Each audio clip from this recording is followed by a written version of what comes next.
Good morning, ladies and gentlemen. Thank you. It's 9:30 on February 12th, 2026. My name is Mike Kelly. I'm the chair of the Johnson County Board of County Commissioners. It's my pleasure to welcome everybody to today's meeting of the Board of County Commissioners. Thank you for joining us here in person or online. We're going to start today by asking the clerk to call the roll. Commissioner Fast. Aye.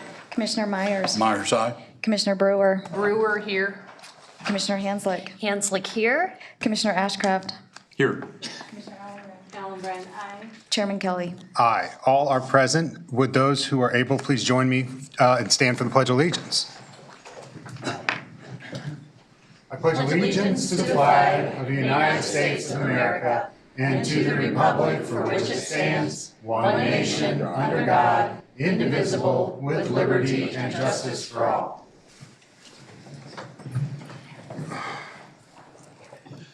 Thank you very much. For those of you who have joined us in person today, would you do me a favor and join me in checking your cell phone or any other noise-making device that you might have brought with you, and just ensuring that it is silenced or turned off? We greatly appreciate your cooperation. We are going to start today with a public comment portion of our agenda. It's an opportunity for folks who would like to address the body assembled on county matters that do not appear on today's agenda to do so. For those who would like to speak on action items, we do ask that you register in advance on that particular action item. And if you happen to go into an action item during this general public comment session, we're going to ask that you refrain at this time and hold those comments until the action item itself. When you do come to the dais, we ask you to state your name and the community in which you reside here in Johnson County. We do limit these comments to 2 minutes. There's a timer on various spaces throughout the chambers here that will assist you with that time period. If you happen to go beyond the time period, we'll allow you to briefly conclude your comments. But if they continue, we'll ask that you step aside from the dais. We do ask that members of the public refrain from remarks that are personally offensive, impertinent, profane, slanderous, or remarks that would insult or demean any person or groups of persons. If we happen to stray into that kind of public testimony, we will ask that you refrain. If it continues, we'll ask that you step aside from the dais. We allow public comments virtually, though I don't believe anybody has registered virtually today to provide said public comments. So we're going to call on our public commenters who are registered in person in the order that they registered. I note on the list that Brian Perkins has registered, but he's not feeling well today and isn't here. We wish him a speedy recovery. So we'll move on to number 2, which is Ben Hobart.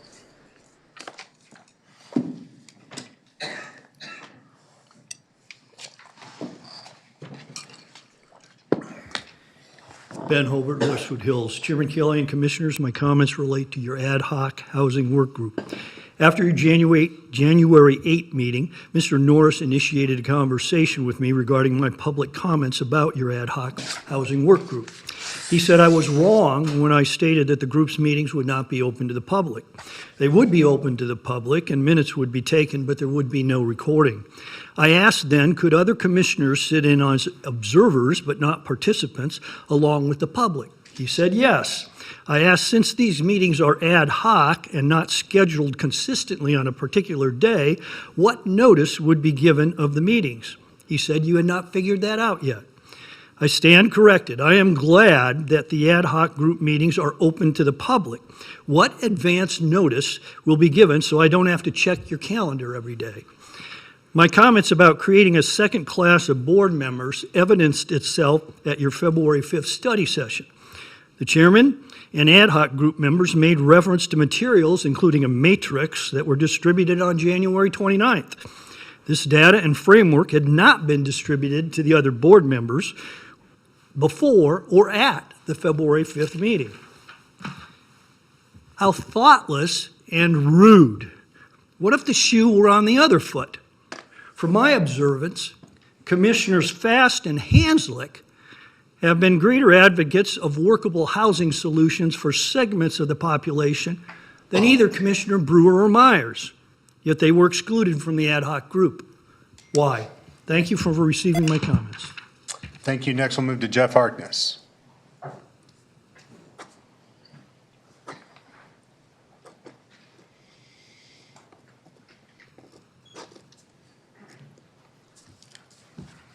Jeff Harkness, Kansas, Johnson County, Overland Park, and the Shawnee Mission area. I gave you an article today about current event predictive markets.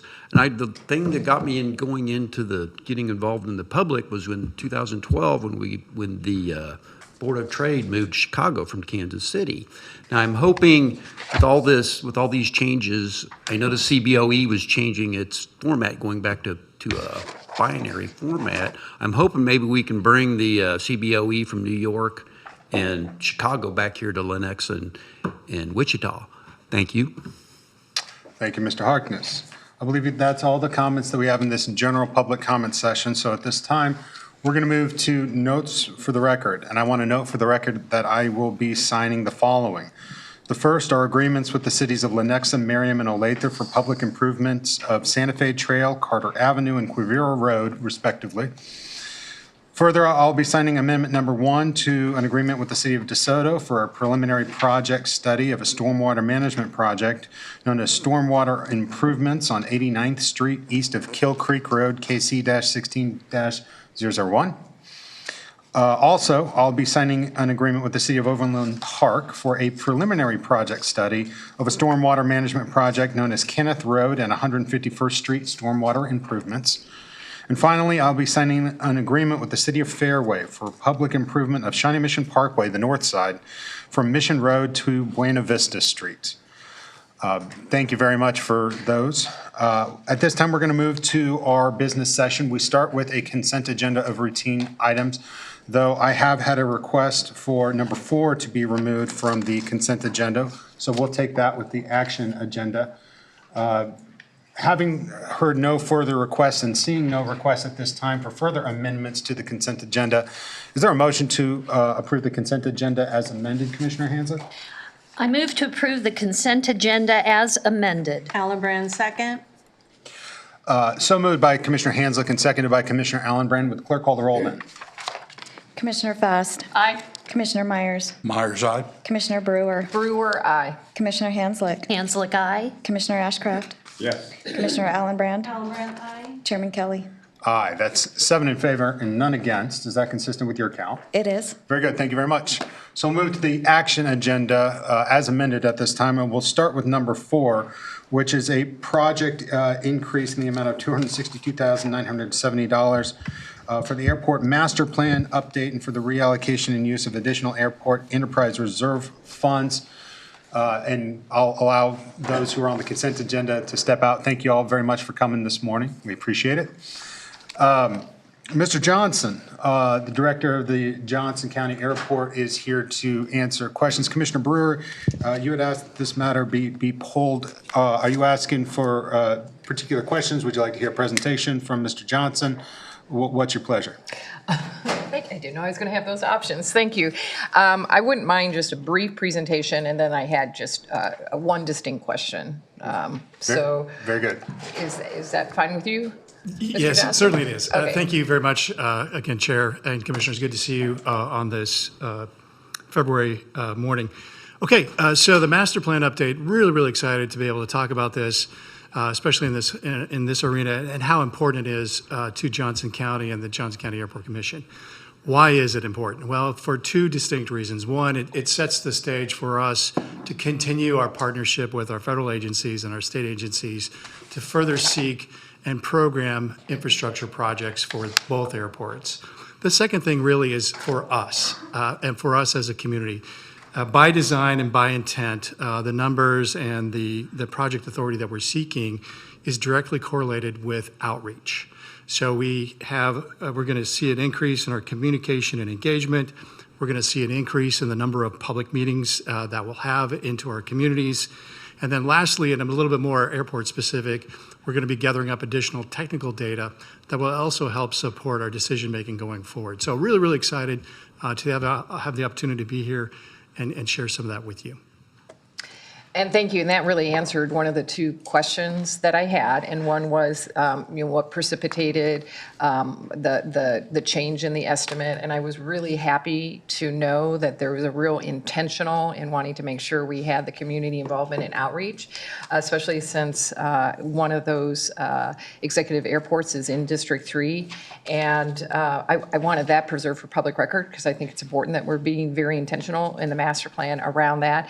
And then candidly, as Mr. Johnson and I know, I had a little bit of a hard time following the math. And so I got to the 148,000, but I wasn't backing into the 78,000 easily. So, but through conversations prior to this meeting, I kind of figured out where we had the variance to get to that 78. And I am in support of this, but I felt it was still an opportunity for us to highlight the importance we're putting on the community engagement aspect of the master plan. Just because we know we have active residents around the airport who take a very invested interest in how things are being done and changes that are happening. So thank you so much for sharing that aspect with us. Thank you. Well, Commissioner Brewer, thank you. While this matter may be routine, anytime we have an opportunity to talk about the airport, I want to take at least a little bit of it to say how grateful I am for not only the economic impact of the more than $1.1 billion in annual economic impact of the airport, but how that strengthens our community.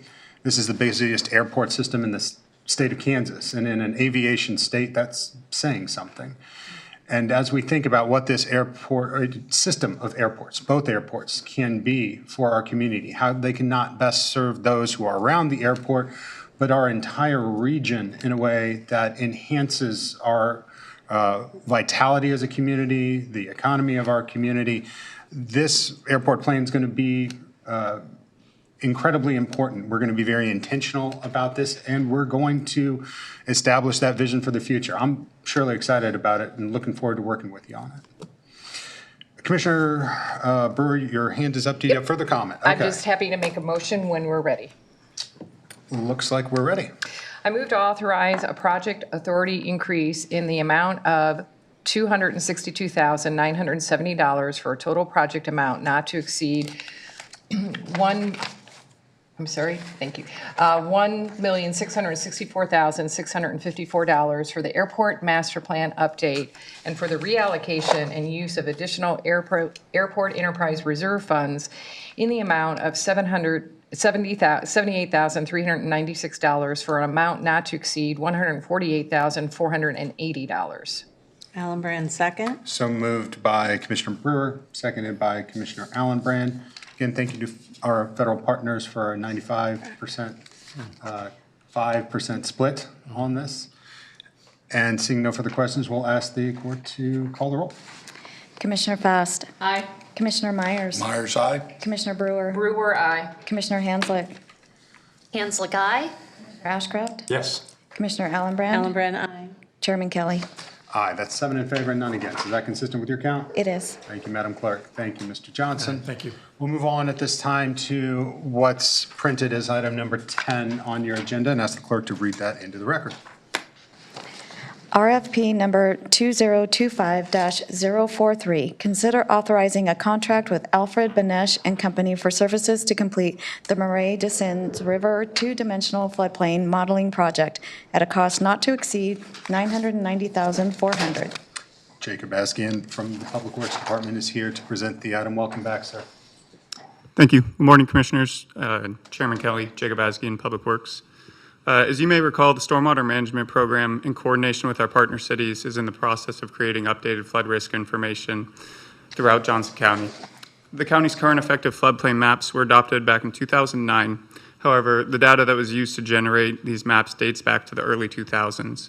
Over the past 25 years, the county has experienced significant changes in land use, development, along with changes in precipitation patterns that are associated with climate change. During that same time, there's also been a lot of major advancements in technology. Today's computing capabilities and specialized software allow us to process large volumes of data and develop high-resolution two-dimensional floodplain models. These 2D models can accurately depict flood depths, velocities, and flood extents for a wide range of storm events. The item before you today is the authorization of a contract in the amount of $990,400 with Alfred Benish and Company, or Benish, to develop a 2D floodplain model for the Merdocine River watershed, also known as Watershed Organization 4. Stormwater Management Program staff worked closely with FMA Purchasing to develop the RFP for this project. The evaluation committee included Stormwater Management Program staff as well as project area representatives from Gardner, Edgerton, Spring Hill, and unincorporated Johnson County. This project represents the fourth 2D modeling effort initiated in Johnson County to date, with the remaining 2 watersheds in the county anticipated to be completed over the next few years. I also wanted to note that previous 2D modeling projects in the county were partially funded through FEMA grants. However, FEMA grant funding has not yet been made available for this project, and it remains uncertain at this time. The Stormwater Management Program has allocated funding to cover the full cost of this project without reliance on FEMA funding. The use of these funds was recommended for approval by the Stormwater Management Advisory Council on September 3rd, 2025. Should FEMA grant funding become available in the future, an application may be submitted for portions of the work that have not yet begun. And that concludes my presentation. I'd be happy to answer any questions you may have at this time. Mr. Askin, thank you very much. And thank you for the work that's been done on the watersheds to date. Given the advances in technology, the changes in weather patterns due to climate change, as you mentioned, this is good information to have and allows us to not only plan, but allows residents that information to plan and to invest in Johnson County accordingly. So it's important work. As you mentioned, I'm disappointed that we don't have the same FEMA funding available as we did in past years. Hope that that comes forward in the near future. This is a nonpartisan issue for us all, so we'd like to see that FEMA support continue. But in the interim, I'm glad we have a dedicated source for stormwater so that this important work can continue, and I'm supportive of the item. Commissioner Ashcraft. Thank you, Mr. Chair. Mr. Askin, glad to see you back. Don't see you very Thank often. And Mr. Chairman, I agree this is an important project. Historically, Johnson County, particularly the communities downstream, have had many challenges, and trying to manage this is important. I had just a procedural question, Mr. Askin. Not very common for us to get what I would call a tied recommendation on vendors. So I was wondering, what's the compelling reason for selecting Benish over firm B? Yeah, so I can answer that. As you know, we did follow standard purchasing procedures for this. We did have a lot of very qualified firms submit on this, and Benish was the top-ranked firm narrowly. It's based on the evaluation criteria outlined in the RFP. So some of the things that made Benish stand out that the evaluation committee was impressed with was their project approach, which highlighted some potential ways to expedite the project schedule and save on cost. The evaluation committee also liked that their key staff was part of a long-standing project team that had a lot of experience both working together and also working on these types of projects or similar projects throughout the state of Kansas. In addition, they did have the lowest cost estimate among the interviewed firms and were the only firm whose cost did fall within our budgetary estimate. Very good. Could you elaborate on the approach that they offered that was inventive or beneficial to their? So one item that they highlighted was, so the state of Kansas had done a previous 2D model which included this area. It wasn't to the level of detail this model would be, but they did highlight some ways that they could utilize that previous model and glean some information from that model and use that to expedite their process and hit the ground running. Okay, thank you. Commissioner Hanford. Thank you. I appreciate the information, and had a question at last week's board meeting of the Mid-America Regional Council. We had a presentation and discussed the updated stormwater design criteria for the Kansas City metro region, and as always, I was very proud to see Johnson County is part of that. Is this project part of meeting those updated criteria, or Is this something that's connected? I guess my question is, how is this connected into the regional planning for stormwater? Yeah, so it is similar, it is, but different. The regional stormwater criteria more so focuses on like on-site development and on-site stormwater controls. This is, the APWA 5600 updates are more for like those site development criteria or pipe sizing criteria. This does follow, I guess, similar best design standard practices that are recommended in there. However, large-scale 2D models like this are somewhat outside of the scope that that manual presents, but it does some of the same goals. It aligns with the same goals as that new manual. Oh, thank you. I think it's really important, as we've discussed here many times, stormwater doesn't stop at county, city borders, state borders, and so I'm glad that we as a county are looking to further define our watersheds, but also that we're part of the regional system to address stormwater issues. So thank you. Commissioner Brewer. Yes, just two questions for you. One is, with the changing use of land, right? I'm assuming, so I want to affirm if I've got a correct assumption, that part of this study is recognizing as land use changes, it may impact how watersheds behave? Yeah, that's correct. So with this updated model, we will look at the current Ames aerial imagery or the best available imagery for the county and use that as the baseline of information in this model. So the new model will include any impacts from that updated or changes in land cover. So this is a very timely moment to work on this project. Yes.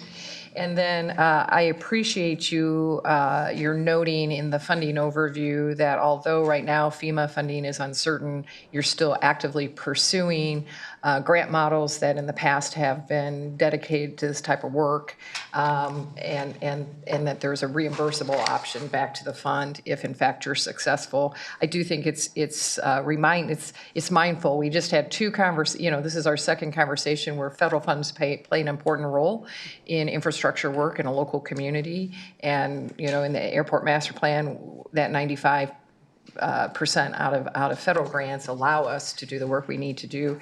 I'm happy that we are able to allocate the resources, but it just reminds us that important interrelationship between federal, state, and local funding to make infrastructure projects happen in our local community. So once again, I appreciate you're still going to be pursuing that if possible. So thank you. Yep, no problem.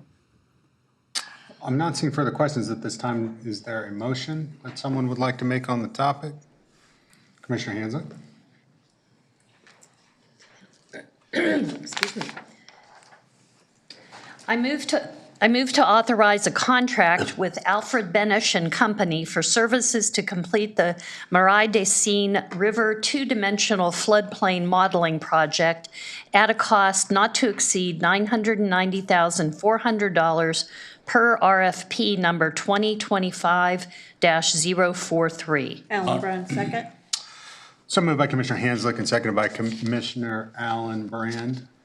I am not seeing further questions on the topic, so I'd ask the clerk to call the roll, please. Commissioner Fast. Aye. Commissioner Myers. Myers, aye. Commissioner Brewer. Brewer, aye. Commissioner Hanslick. Hanslick, aye. Commissioner Ashcraft. Yes. Commissioner Allen Brand. Allen Brand, aye. Chairman Kelly. Aye, that's 7 in favor, none against. Is that consistent with your count? It is. Good, thank you so much. Thank you, sir. At this time, we'll ask the clerk to read item 11.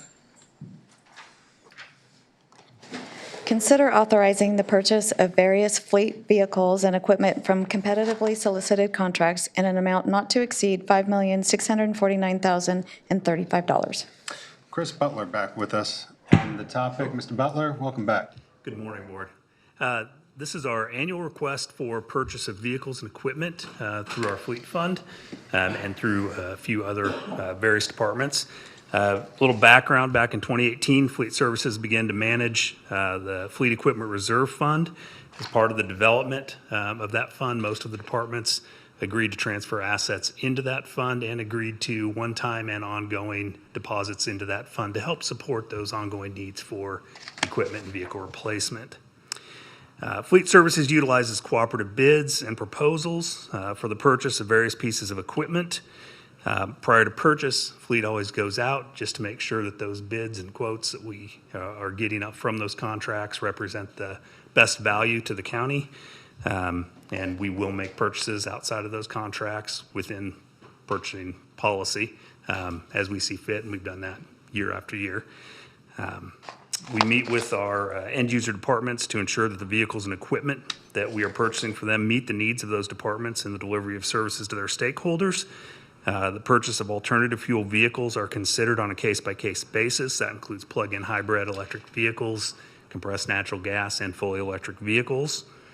When possible, replacement alternatives, including unit reduction, shared use vehicle pools, mileage reimbursement are considered in lieu of replacement of vehicles. And the Sheriff's Department independently assessed their needs and independently assesses the replacement of their vehicles. We do not do that for them. There are two tables on the sheet. The first table basically is a breakdown of a number of our departments, the planned unit replacements and the estimated cost. We have just in differences year to year, those will vary. This year we have a significant investment from wastewater into their fleet, same number of units. It just deals with the type of vehicles that they're purchasing. They have a unit that's over $500,000 that they're purchasing this year and several units just underneath that benchmarks. It just varies. So they have about an $800,000 increase. Units like, or departments like Fleet Services and the Fleet Fund as a whole, this year we represent about a $500,000 decrease in what we requested and spent last year. Public Works is over $500,000 less than what they spent last year as well. Again, those vary year to year, they vary, but overall, this request is less than what it was last year. With that, I will stand for questions. Oh, one more thing, the second table, we started doing this last year, identifying per policy units that sell at public auction. That's part of the life cycle of these vehicles. We sell at public auction, the vehicles that we have. We had two that came back over $25,000 last year, an ambulance, a Ford F-450, and an MCI shuttle bus. I believe that was a transit unit. With that, I will stand for questions. All right, thanks, Mr. Butler. I'm going to ask that you step aside for just a second, ask the clerk to cue us for a public comment, and let us know when we're ready there.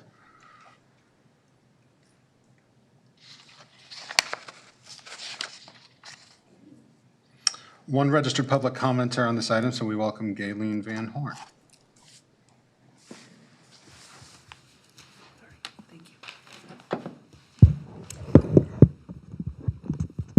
Galen Van Horn, Lenexa.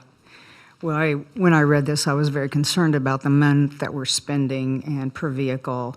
So do I understand correctly that the wastewater vehicles are special and have additional equipment in them that's required? And I believe was my understanding. Because the cost for those is on an individual basis is astronomical. And I also am very concerned about the library vehicle. Do we really need a vehicle for the library, and how much mileage do they actually put on that vehicle? 43,000 is a pretty substantial vehicle for a new one. Potentially, they could buy a much smaller vehicle. We need to find ways of saving money in every department in every way that we can. Thank you. Thank you for the comment. I'll invite back Mr. Butler. Mr. Butler, feels like you're here all the time, but it just is on an annual basis. But I'm glad you're here on an annual basis, and so that we can not only see this report regarding the replacement estimate, the market adjustment based on the supply chain issues that we continue to see with these vehicles. And given, as you mentioned, wastewater vehicles, there are specialty vehicle requirements that suffer from unique supply chain challenges, right? That is correct. And that is correct. And while supply chain issues continue to improve, and we're not experiencing as many We did not see the cost reduction. So basically, as those costs increased dramatically, 2021 through 2024, well, they are coming down a little bit. They didn't really adjust for government purchasing. And I imagine that we can't, at this time, get into the weeds on how much of this is either domestic manufactured or international manufactured, so as to be impacted by tariffs or the potential impacts of additional tariffs and what that might do to some of these specialized vehicles that have a heavy price tag. I do not have right. analysis of that at this point in time. And I wouldn't expect you to, but I That is mention deep. that as. That is a deep conversation, though. But it's one of the realistic challenges that we have when trying to prepare a budget for an organization at this size and scale and trying to be mindful of the cost of things. And so a 3% market adjustment, I think, is warranted. And so I'm glad to support that here. I would, appreciate the partnership that we have with cooperative purchasing, with Kansas Highway Patrol and others to try to keep costs low. I think this matters in good order, but to the public commenter's point, we should continue to try to find innovation. And as you mentioned, when either van pooling or other things are available, thank you for continuing to look at that. It's been a hallmark of what we do, but I appreciate you keeping that going. You bet. Thank you. Commissioner Myers. Thank you, Chair, and thank you, Mr. Butler, for your presentation. I am supportive of this item also. I just want to make sure there's no type of, and it's hard to base things on apples to apples, here, because as you said, different vehicles across the board will have different costs, but there doesn't seem to be any inflationary items that we need to be concerned about when it comes to fleet purchases, or is there? And along the same lines, though, on the vehicles that we sold, are we seeing, and again, I know it's not apples to apples, but are we seeing a greater advantage to us when these vehicles are being sold at larger sums of money? So I'll start with the latter there. Our public auction, we utilize a website called Purple Wave. It's a Kansas company, but it is a national auction company. We have seen returns on sales that are much higher than what we would get on a trade-in for a unit. In fact, it is very often almost what you would buy something off a lot for. It has been a very positive, in my opinion. Again, that is my opinion. Enterprise for us and a way to publicly put those out there and fairly put them into the market. In terms of long-term stability, I'm not sure if that's exactly where you were going. We have a vehicle equipment matrix that we look at that right now carries us out through 2040, so we can try and identify where and when these vehicles are going to be replaced, what our annual needs are going to be. We do realize and are continuing to work on the back end on what we know will eventually be deficits, like many have. That fleet fund won't probably last forever, but we are working on trying to find ways to stabilize that and what we're going to have to do. That may come before you at some point in the future, not today, not this year, probably. Thank you, and you went directly to what I wanted to hear. Thank you. Commissioner Hanslick. Thank you. Thank you, Mr. Butler. I'm always very grateful for the information you provide, both in the briefing sheet. It was a very, very well-written briefing sheet, and when we've talked one-on-one. So thank you for always being so available and able to answer questions, willing to answer questions. I had a couple of questions. First of all, can you confirm again what you said? I think this is really important, that this request is $500,000 less than last year's request. That is, yes, this is at least that much as a whole. And what I stated specifically was it is $500,000 less for fleet fund vehicles. So last year for vehicles within the fleet fund, and that would be what is identified as fleet services. This year we show 17 at $670,000. Last year we were 35 at $1.2 million. We did do some investment in EVs last year. That's going to help sustain us through the future and to get ready for infrastructure investment coming along at the Sunset Office Building. We are excited, and we are putting those vehicles into service right now. But yes, we looked at it this year. We took an opportunity to, sorry, I'm going in more in depth in this. We are going to take a look at recalibrating potentially our life cycles on our vehicles. And while they won't all extend our life cycles, we think that the right thing to do, the prudent thing to do is take a look at that, make sure, we've got good data. If we can extend the life of these vehicles, if they're not getting as many miles, maybe we can push them out another couple of years. Ultimately, what it'll do is it'll recalibrate where they're replaced at within that table and help us get a better understanding of future true needs. Well, I really appreciate that, and I know my, in other conversations, I continue to be impressed with how the fleet services, you try to balance getting the most we can out of our vehicles while also not putting off needed maintenance or replacement so that we don't have surprises later down the road. So I really appreciate that. Two other questions. One, is 3% market adjustment, do you think that's enough? That seems kind of low. So the 3% market adjustment, just for clarity, that is, we have made our estimates based upon what we think the actual replacement is going to be. We had a couple years where the cost increases of vehicles were higher. So ideally, we won't touch that 3% in here.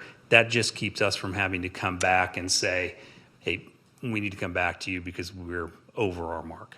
So Well, thank you. I And- believe that it is plenty that's there. Thank you. And then I also, as the former liaison to the library board, I did want to address the speaker's question about library need for vehicles. And just to remind folks, with 14 branches, the library uses a lot of vans and other vehicles to move books between different branches. They also have programs that go out in the community, so they need vehicles for staff to drive.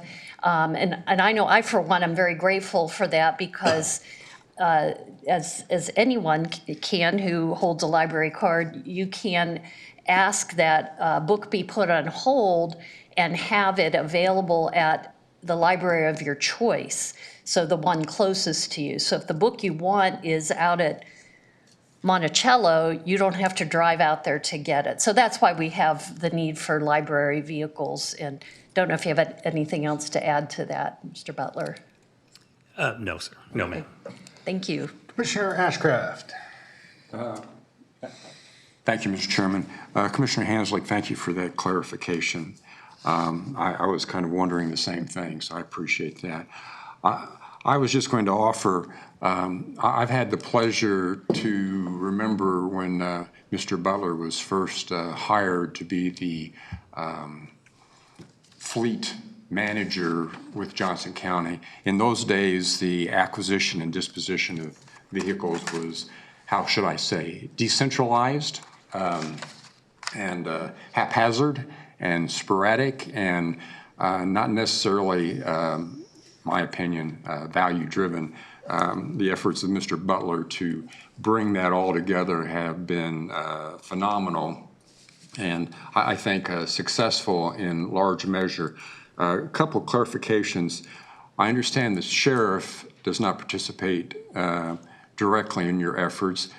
Is Parks and Rec part of your program now?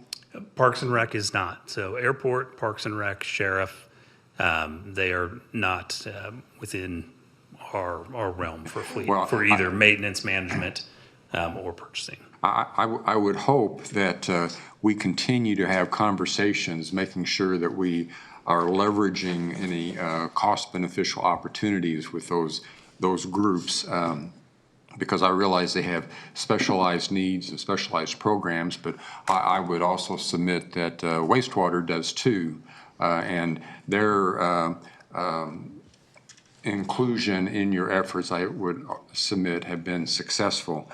Because as the speaker pointed out earlier, there is a difference between vehicles, and it's kind of like the difference between sailboats and aircraft carriers. Some of the equipment with the wastewater department, the hydraulics and electronics and the sheer complexity of those vehicles is massive, and your efforts to help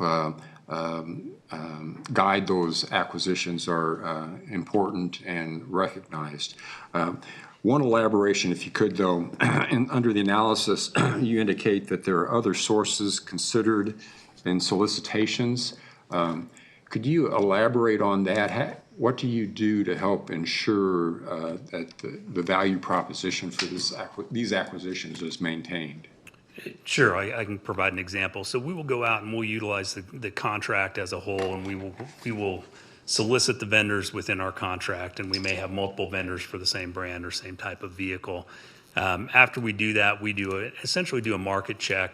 We ask what's on the lot. We find out if there's other opportunities, if the price that we are ordering the vehicles at is truly our best available price, and sometimes we come up on the right side. A few examples of that last year, and I will go to the library, we were able to purchase 2 fully electric delivery vehicles, Chevrolet Bright Drop vehicles, at a savings of almost $20,000 each on those units, which drove that price on those units below the cost of the replacement of a normal box truck. And it was fabulous. Very good. Thank you. Commissioner Fast, go ahead.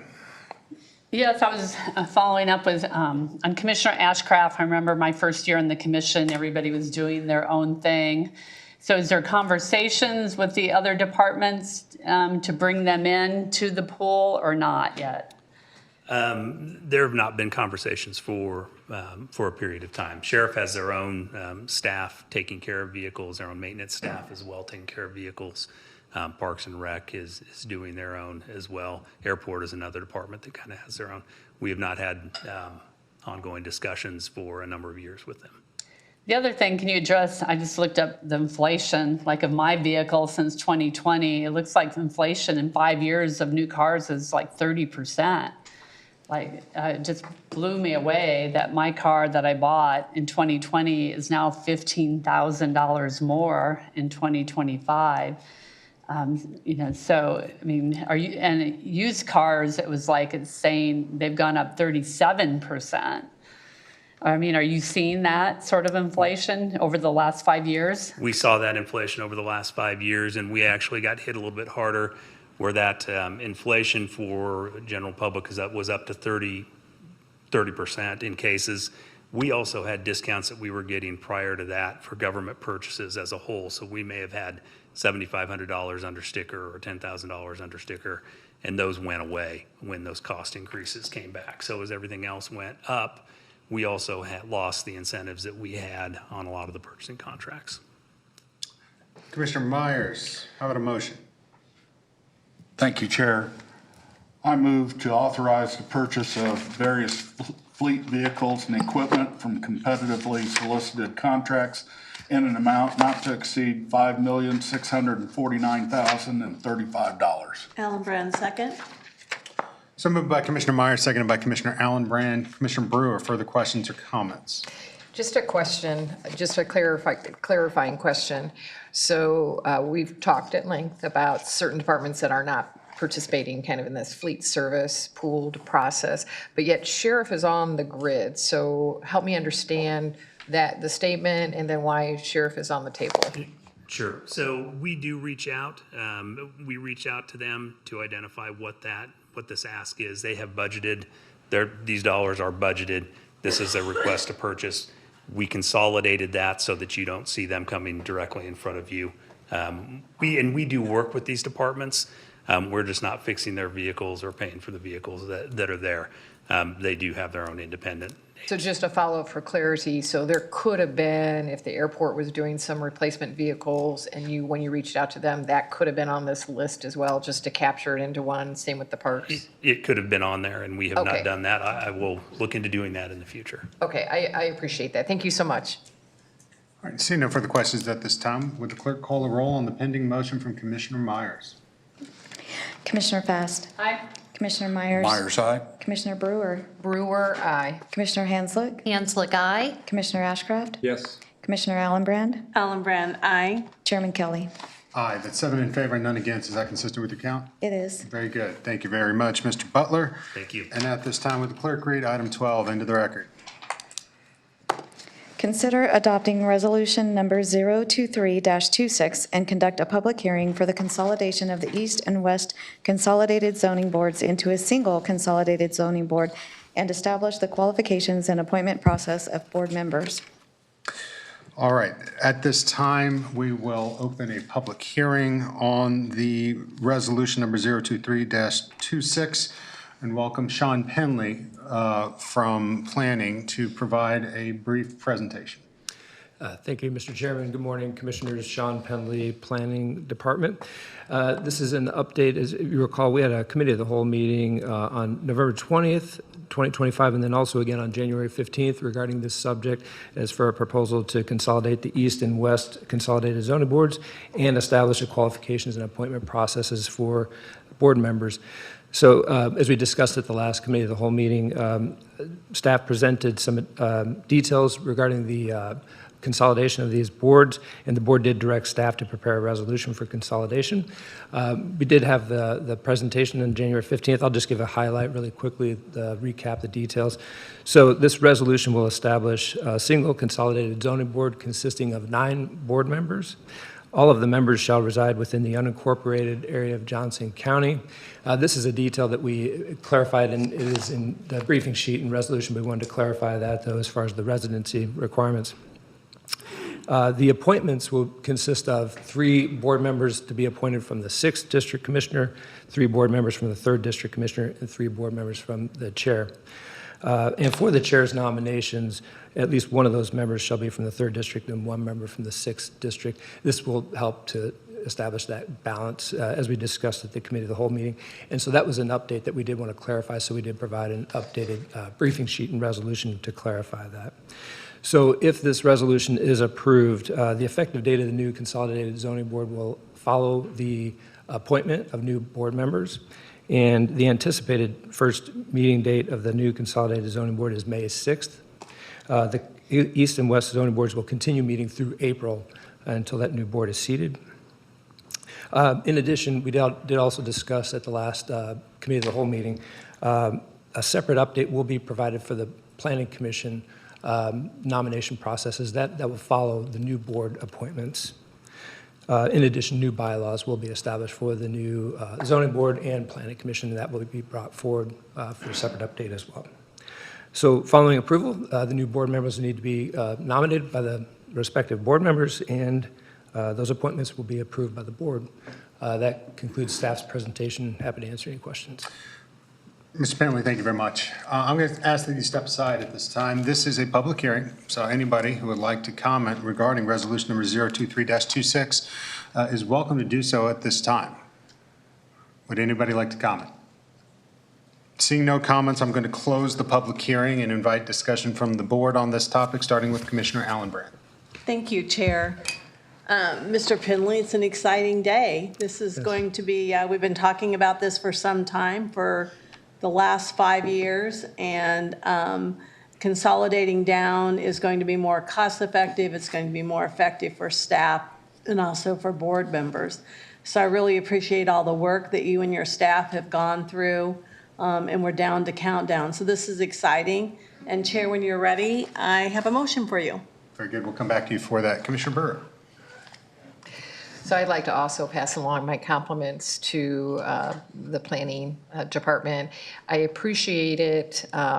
Although this process began prior to when I was seated, I appreciate my fellow commissioner, Commissioner Allenbrand's patience in allowing me to come up to speed and be a part of the deliberation process. I appreciate the process itself, the conversations that you've had with the East Zoning Board, the conversations you've had with the West Zoning Board, and the conversations you've had with the Planning Commission, and then coming back in January and sharing those reflections and then crafting a resolution that took in, the comments and the reflections of those three bodies, as well as the comments and the reflections of our body and public comments. So I felt like it was a very collaborative process. So I'm pleased with the results, and I'll be happy to second the motion of Commissioner Alan Brands. Thank you. Commissioner Ashcraft. Thank you, Mr. Chair. Mr. Penley, building on Commissioner Alan Brand's observation, in the briefing sheet, it talks about this will promote operational efficiency and effective workload management. Could you elaborate on that a little bit, please? Sure. So currently, with the two zoning boards, we have two separate meeting dates. So each board meets once a month. So we do have two separate board meetings. This consolidation will help in efficiency in terms of, it may be minimal, but there will be some impact in terms of additional staffing needs and setup and preparation for those separate meetings. And we do have additional staff and overtime hours that we need to set up for those meetings with either security requests or help with the board meetings. And then also reaching out with other departments such as DTI, the logistical impacts of getting ready and setting up for separate meetings. So that will be more efficient to have just the one board meeting as opposed to two. That's the main operational efficiency that will be achieved with this consolidation. There could be, again, it would be minimal impacts, but it would be something that would be more efficient with the one meeting. And those one meetings, then you may potentially have more applications on that one meeting, but once you're set up and you're ready for that one meeting, it's generally going to be more consistent and efficient.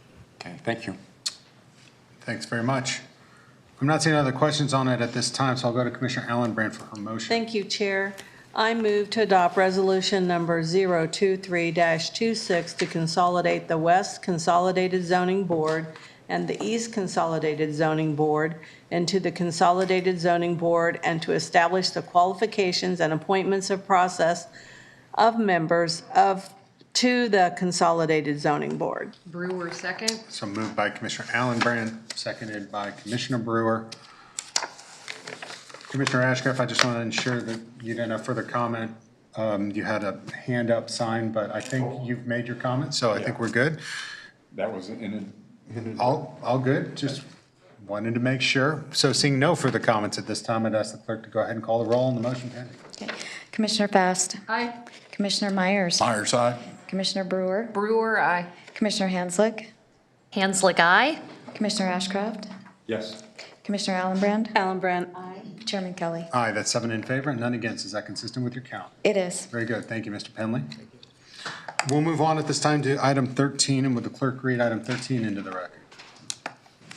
Consider authorizing a contract amendment with CBIZ, Inc. for human resource and compensation consulting services in the additional amount of $137,750 for a contract total not to exceed $357,750, and authorize the reallocation and expenditure of general fund balance reserves for fiscal year 2026 in an amount not to exceed $137,750. Kayla Holloway, Director of Human Resources, back before us. Welcome back.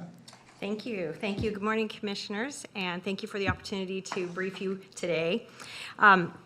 As you've heard the motion, I am here to request authorization for a contract amendment with CBIZ to support the development of job architecture framework. So I want to take a moment to kind of set the table and talk about why we're here and how we got here.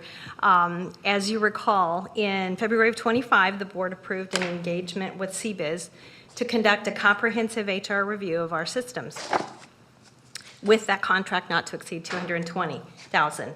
Their confirmed findings indicated the need to transition from our longstanding HAY methodology compensation system to a market-anchored system.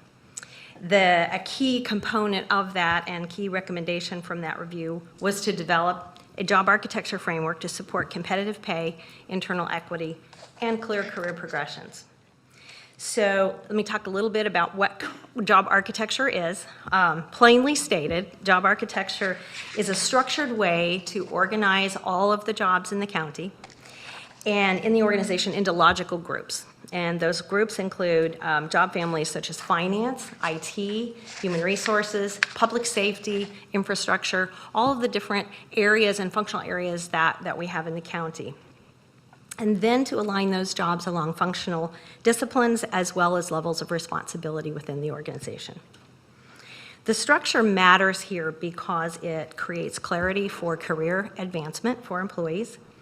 It ensures consistent and equitable pay decisions and supports compensation strategy that's balanced for equity and market alignment. The original contract and the original scope of the CBIZ project did not include this recommendation because they had not yet reviewed all of our systems and our processes. So coming out of that, this framework will help us to balance external competitiveness with internal equity, support career mobility, and ensure fiscally disciplined decision-making within our compensation strategy. It is worth noting that in 2025, Human Resources came in under budget due to some salary vacancies, some salary savings from vacancies and operational efficiencies. Those savings would have been sufficient to cover this one-time cost of $137,750. Due to year-end timing and the funds were reverted back into the county reserves. And so today we're here asking for the reallocation of those funds to finalize this recommendation. For context, in 2022, we spent $135,000 to benchmark roughly 100 jobs in the county across all of the different areas of the county, which was a one-time exercise. And this, by contrast, this $137,750 invests in a comprehensive framework that will serve the county for years to come. And it will continue to support both the implementation of and the administration of the compensation system. We will be monitoring a number of measurable metrics to ensure transparency and that we're making the progress that we intend to make. Those metrics will help us evaluate how the framework is functioning and where adjustments might be appropriate. It's also worth noting that CBIZ provided another recommendation to an opportunity for job description review services. We declined that opportunity because we did not see the added value and felt like the cost for this particular framework was really our priority. So in closing, this amendment allows us to implement a critical recommendation from the original CBIZ review and positions the county to modernize its compensation system in a way that's competitive, equitable, and sustainable. I respectfully request your approval of the contract amendment, and I'll stand for questions. Thank you very much, Ms. Holliday. We do have a request for public comment to this, so I'll ask you to step aside and ask the clerk to set us up to receive that public comment. All right, we're good. Mr. Hobart.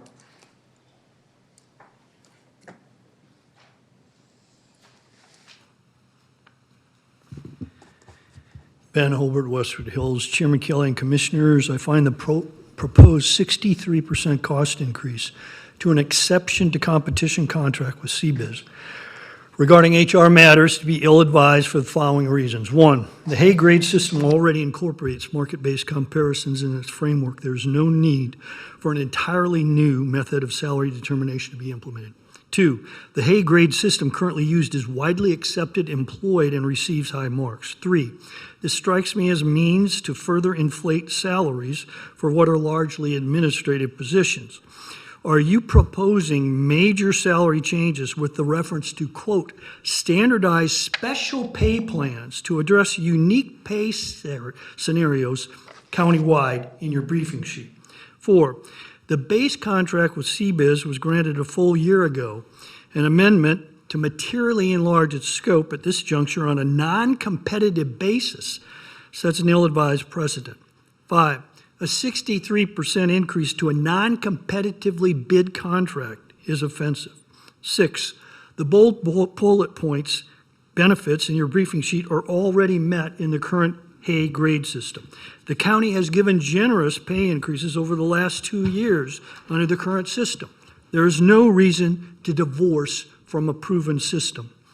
7, internal department heads should be able to develop all the elements of a job architecture structure without wasting consultant dollars. Job tasks, functions, career paths, and job levels will all be provided by county staff in any event.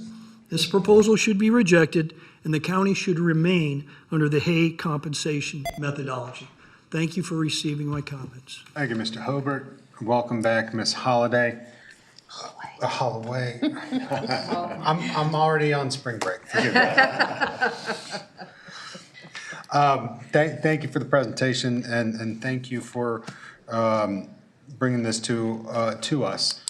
I'm glad we're being intentional about human resources and being intentional about how we take care of the people that take care of us. Like, we are a service organization. How we provide those services is the value that we give to the people in our community. The staff is the backbone of that service, and so I'm glad we're focusing on how we take care of the staff and how we provide opportunities for careers, not just jobs, but careers within Johnson County.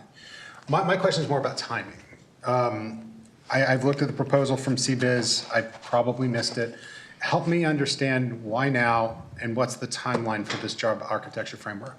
Yes, the time frame that we anticipate for implementation is to be really rolled out by the end of third quarter, if not before. And it takes some time to develop that, and part of that also is coupled with some of the other recommendations, some of the things that we are already working on with CBIZ, that this couples with that to help reinforce, support, and ensure that what we're doing with the overall project is consistent and sustainable. And this helps us to create that framework so that it supports change management. It's going to support some training for our departments, and also better education and communication with our employees to improve that employee experience. Totally understand that. My question on time was going to be, why not in the budget process? You know, we're about to go through this budget process, and there's going to be requests for additional resources, for limited resources from any number of different departments. Why not put this on par in consideration with those? And you've answered the question, but that was the rationale that I just was putting to my colleagues. And I think we're folding everything else that we are doing, trying to coordinate that and do that in conjunction with the budget process. Thanks. Commissioner Burr. First, Ms. Holloway, thank you for taking time this week to meet with me on a number of questions that I had. I'll just reflect on what some of them were and that conversation. One of my questions is because we had done a compensation survey prior to my joining the Board of County Commissioners, and I was curious how taking this approach is different, and reflecting what our conversation was. My understanding is this investment of about $138,000, and we compare that to the last market compensation process, which was about $135,000, that this is actually a framework and tools that's a carry forward. This is a one-time investment that allows you to do, moving forward, a framework on how to address a change in the compensation methodology, and to use that, and the previous way in which we did market compensation studies, it didn't look at all positions within the organization. It looked at about 100 positions within the organization, and then you had to do, then you took that data and did internal analysis and did your own determinations on how that information then impacts, thousands of other levels. I think the other thing that was illuminating to me is that you wanted a clearer articulated process and system of progression of career progression for an employee. A clearer understanding that when I start with the organization, and you shared with us that as you bring in candidates, this is more of a top of mind question that's being asked, is if I come in at this role, what does my path of progression look like? And this new process allows you to better articulate that. So one, I appreciate that we're attracting employees who are thinking long-term and how can I grow with the organization as opposed to come in, maybe learn skills and expertise and then take them somewhere else. So I think employee retention needs to be a high priority. And then the other thing I asked, similar to the chair's question about the cycle of, is in your funding overview, there is a section that articulates that in the 2025 budget year, the savings within human resources exceeded the amount that you're now asking for. So had this request come at that time, you would be just reallocating already budgeted resources into this endeavor. But at the end of a fiscal year, when we have departments that expenses are less than originally budgeted, our accounting methodology is to move those differences into general fund reserve. And so at this point, you're a little bit out of cycle, but you're trying to obligate savings you had in 2025 to work that you want to do in 2026, that you feel after this 360 review that we've engaged CBIZ to do is warranted. My other question is, why CBIZ? Why not do a RFP for this distinct service? And looking at what they've already done and the data that they have pulled in to do some of their analytical work that's led to this recommendation, your concern is not to retread paying someone else to do that again, right? In order for them to create this job architecture model. So that was my understanding of and answered the questions I had. Why the out of cycle? Why this amount? How does it compare to what we've been spending in the past to do third-party compensation studies? And how is this tool going to have legs longer than a year, right? So thank you. Yes. Commissioner Ashcraft. Excuse me. Thank you, Mr. Mayor, Mr. Chairman. It's okay. Promoted me. Ms. Holloway, I appreciate you visiting with Commissioner Brewer and me yesterday on this item. Couple of questions and some clarifications, because the speaker raised a few issues that I had raised with you yesterday.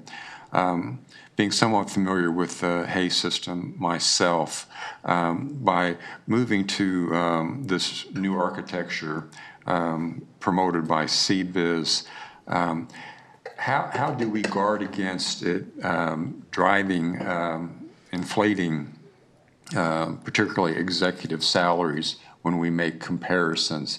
The Hay methodology focuses on job functionality, current positions, and that in itself is competitive. But when you make it market-driven, those comparative points can be quite broad and honestly quite expensive. So how do we guard against that? Right. Thank you for that question. The methodology that we are moving to is to really create a balanced strategy for compensation that reflects both market competitiveness or market anchored that's anchored in the market in terms of what is the market paying for these skills and these jobs, and to balance that with the internal equity, which is really primarily the focus for the Hay methodology, and to bring those together so that we're effectively evaluating both of those at the same time. And so when we're looking at the market, we want to be paying based on the county's philosophy, which is really that midpoint level, which is about 80% of organizations everywhere use that as their their philosophy. So we want to balance that with how do we maintain competitiveness, but also create the opportunity for individuals, for employees to grow with us in the organization. And this structure helps us balance both of those. The architecture brings it all together in a nice organizational way so that it's a little bit more layman-friendly, right? It's easier to understand and comprehend and to communicate with our employees and for them to understand how it impacts them. One follow-on, Mr. Chair. Thank you, Ms. Holloway. Now, you mentioned, and I raised this question with you yesterday regarding metrics.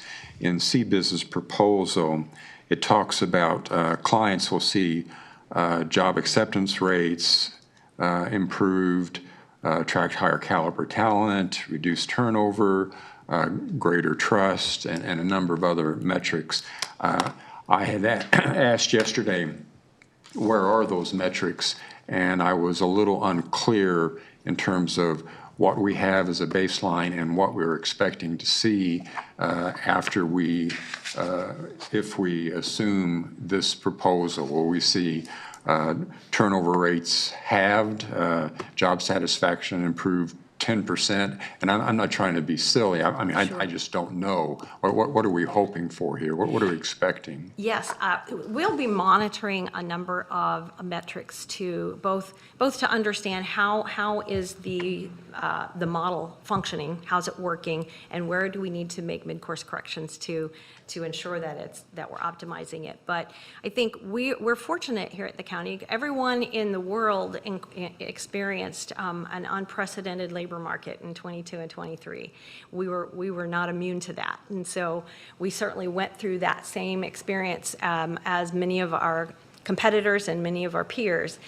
And we're fortunate in that we really have pretty low turnover, I would say, from a global perspective. However, what we will need to focus on is how do we keep those people who are here? How do we attach them and tether them to the organization from a passion perspective and the work that they do that's meaningful to them, but also give them an opportunity to see a future here?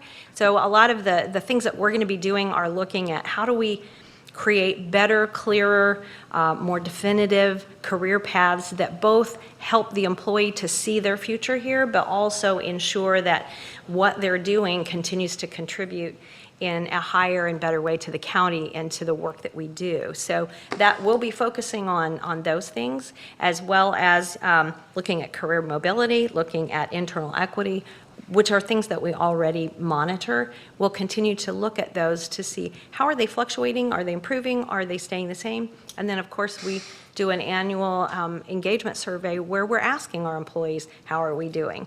And so we gather that feedback from a variety of different places. Thank you. And how is that feedback going to be coming back to us? Obviously, we get to take a peek at the engagement survey, but you mentioned low retention, which is great. We do want to see that. But how do we understand kind of the more subjective things of people feel tethered to this organization? Is it just in satisfaction scores? I think you see it. You see it in their result, in the engagement results. You also see it in whether they stay or go. Right? In whether they come here and we have an opportunity. You know, we're seeing a new generation of workforce that expects and wants and quite frankly demands the opportunity to know what their future looks like. And so by us focusing on clear career paths and career tracks, and not only that, but tying that to our compensation system and our compensation model, it allows them to really see where they are today, where they can be, and for us to invest in their development and for them to invest in their development.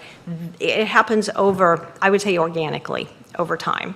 And so we should see all of those metrics be able to kind of bear out what's happening on the ground. And it doesn't always happen overnight, doesn't happen, it takes time to see that. But I think that we will start to see more individuals who are, have upward mobility. We'll start to see people being promoted.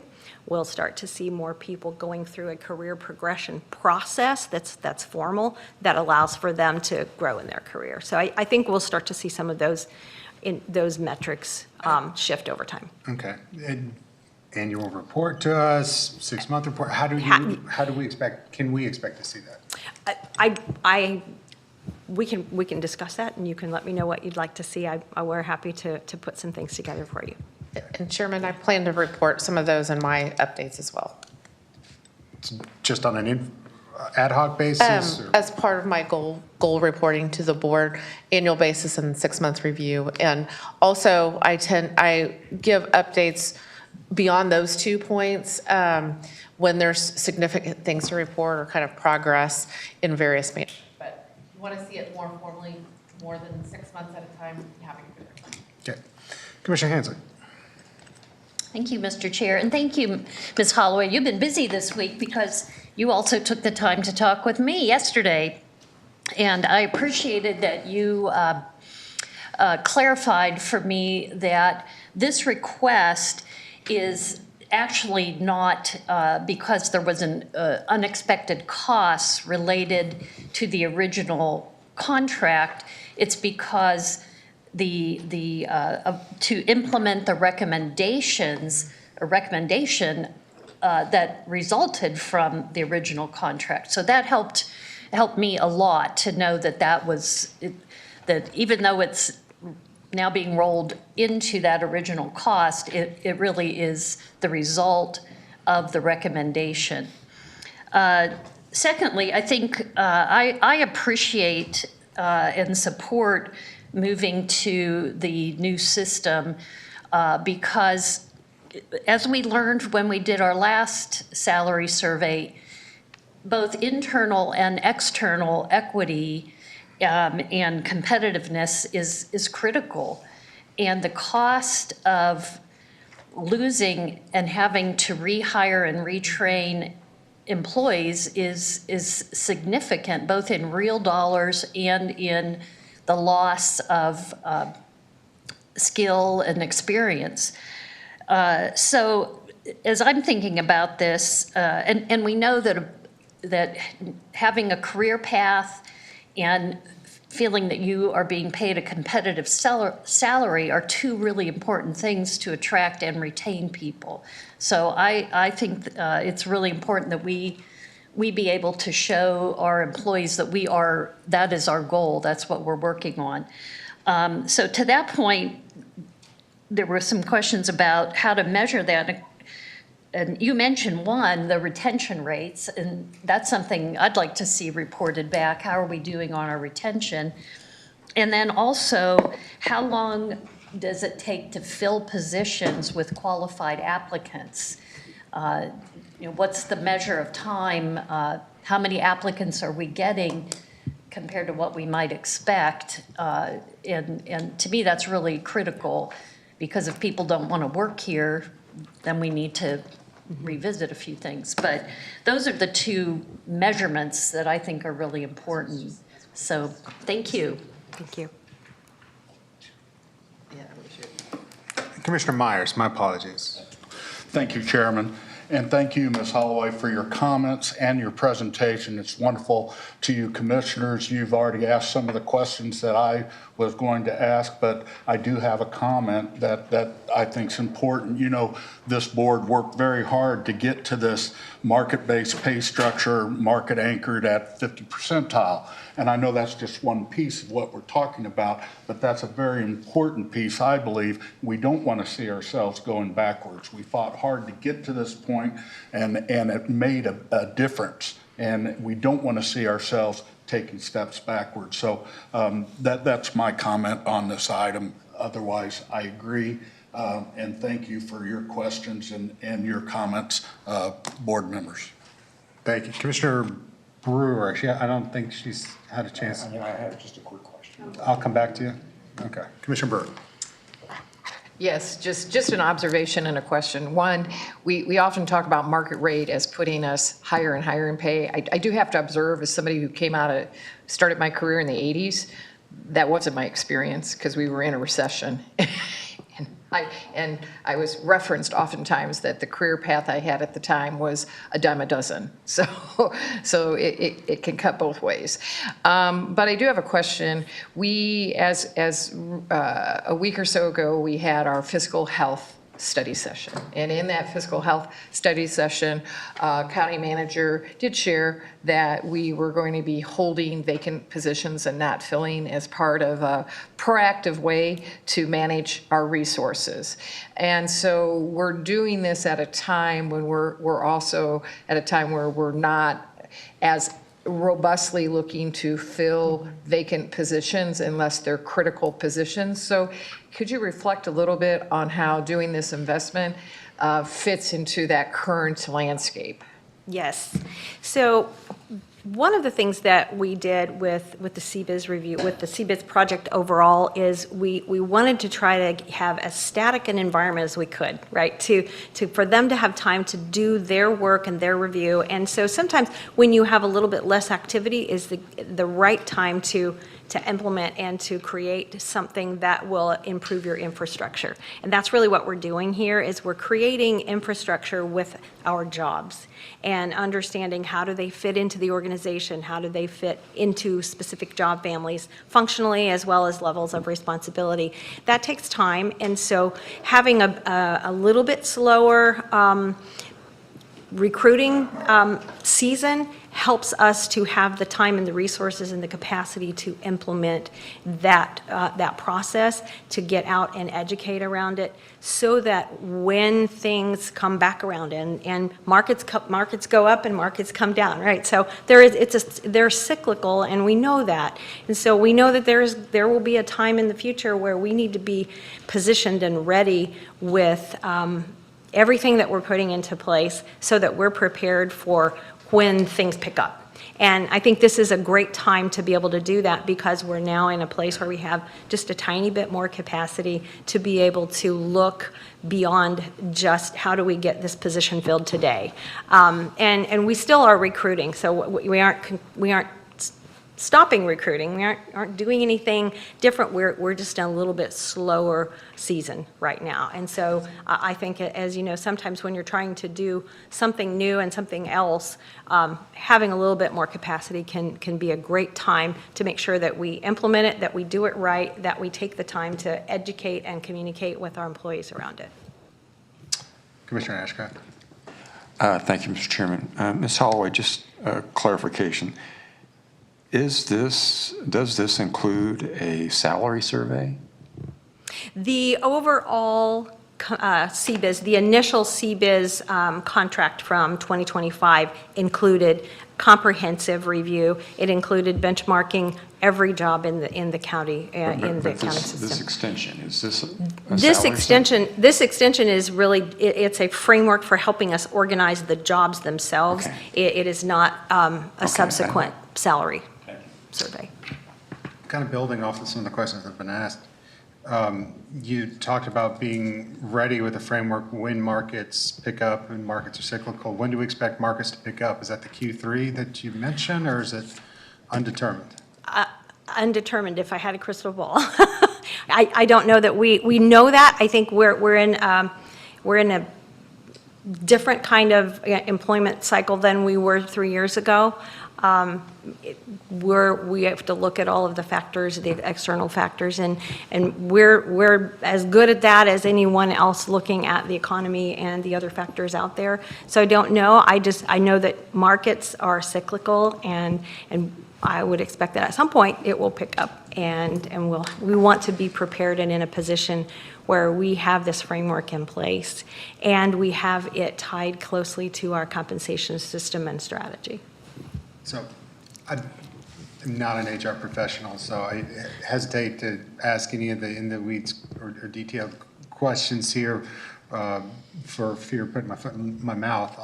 But with this framework, one of the things I think that's been a hallmark of Johnson County is we innovate.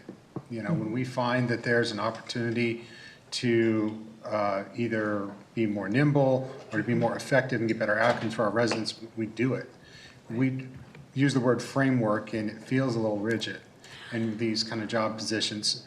The needs of how we serve our residents constantly change. The impacts of AI, the impacts of other technology, the number of residents we have, what their desires are, how they want to be served.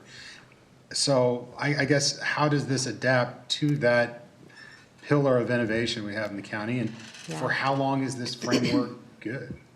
Yeah, that's a great observation, and I think you're right. Sometimes the word framework indicates structure, and structure can feel constraining or rigid, and I think this is just the opposite. This gives us the opportunity to understand how everything fits together, and when we need to pivot, we can take that structure and innovate with it to make it fit how we need to do business. If we don't know exactly how our organization fits together, it's more difficult and it takes more time when you need to pivot to be able to do that effectively. So what we're trying to do is create a nimble and an agile framework system so that we understand how everything fits together, and then when we need to pivot, we know right where to go to say this needs to move over here, and it gives us actually more flexibility than if we don't have a good understanding of where everything fits. Thanks. Commissioner Allenbrand. Chair, do you need a motion? I don't think anybody's had a motion yet.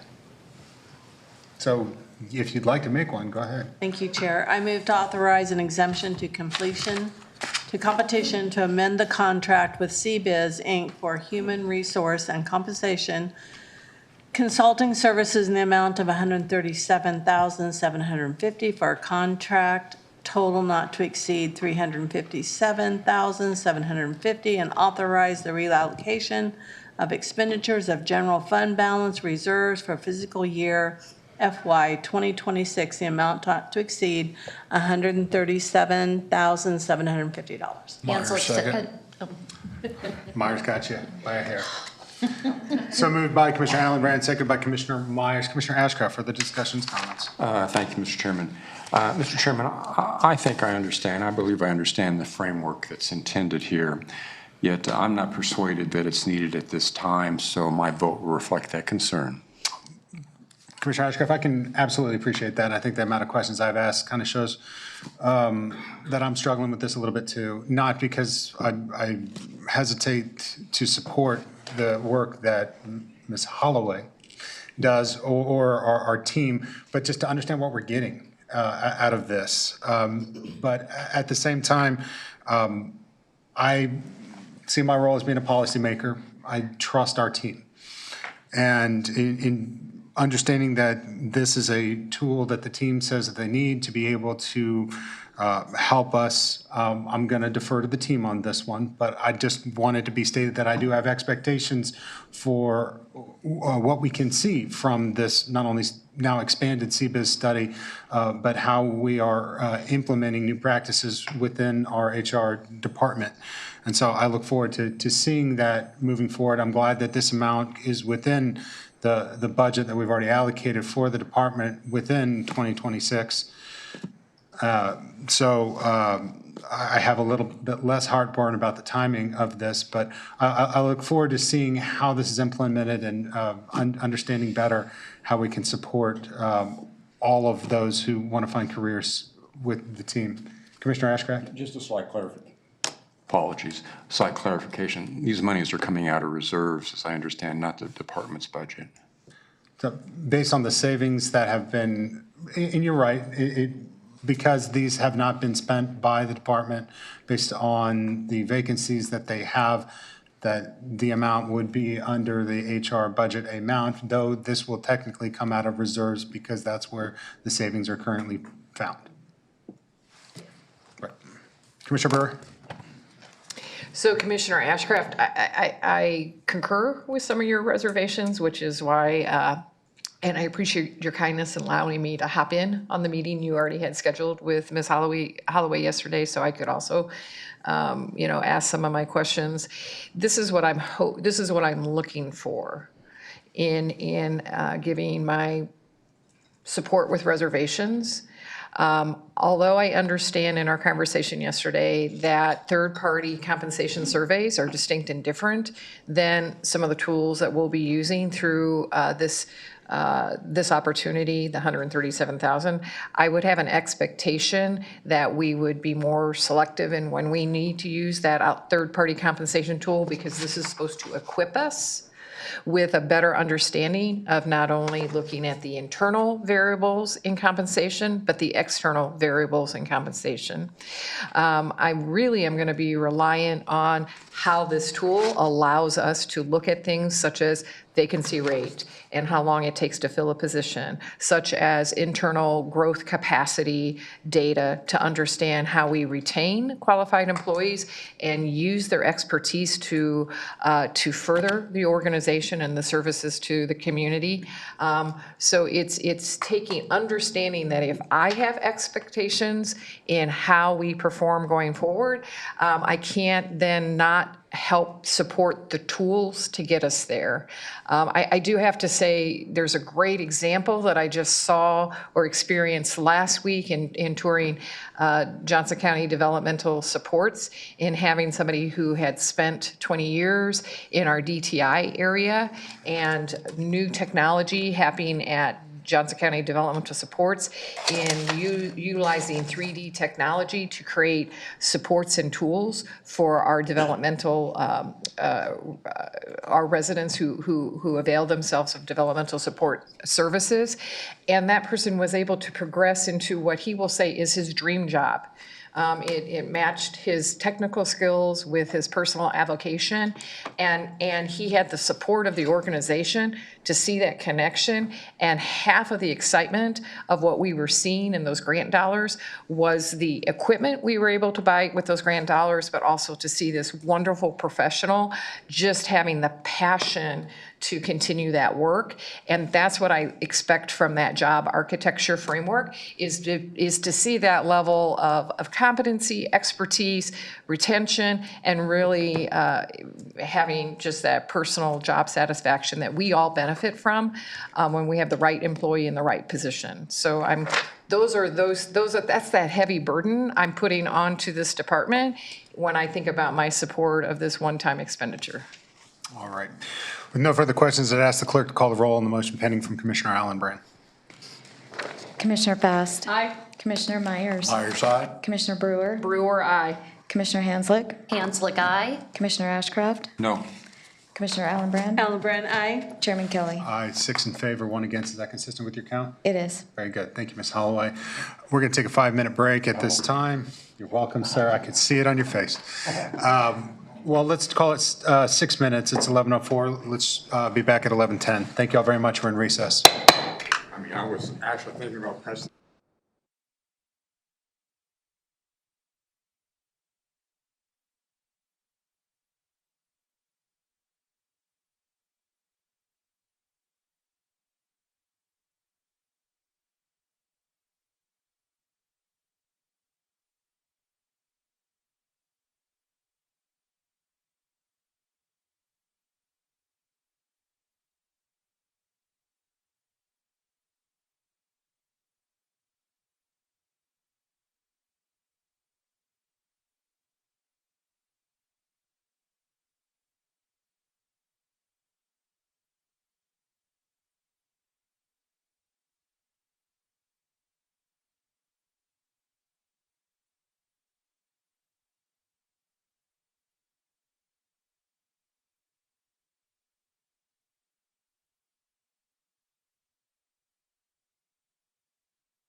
Thank you all very much. We're going to move on at this time to what's item number 14 on your agenda and ask the clerk to read it into the record.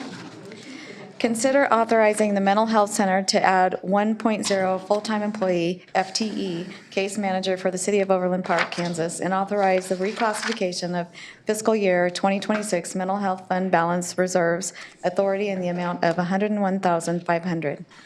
Tanner Fortney from Mental Health is back before us. Welcome back, sir. Thank you, Mr. Chairman. So the item that's before you today is to add a 1.0 SUD case manager that would be assigned to the city of Overland Park on their OPCAT team, which is their Overland Park Crisis Action Team. As you all know, and I know you're all familiar with our co-responder program, Overland Park does have 6 co-responders that are currently with the city of Overland Park, as well as 6 crisis intervention trained police officers and supervisors with that group.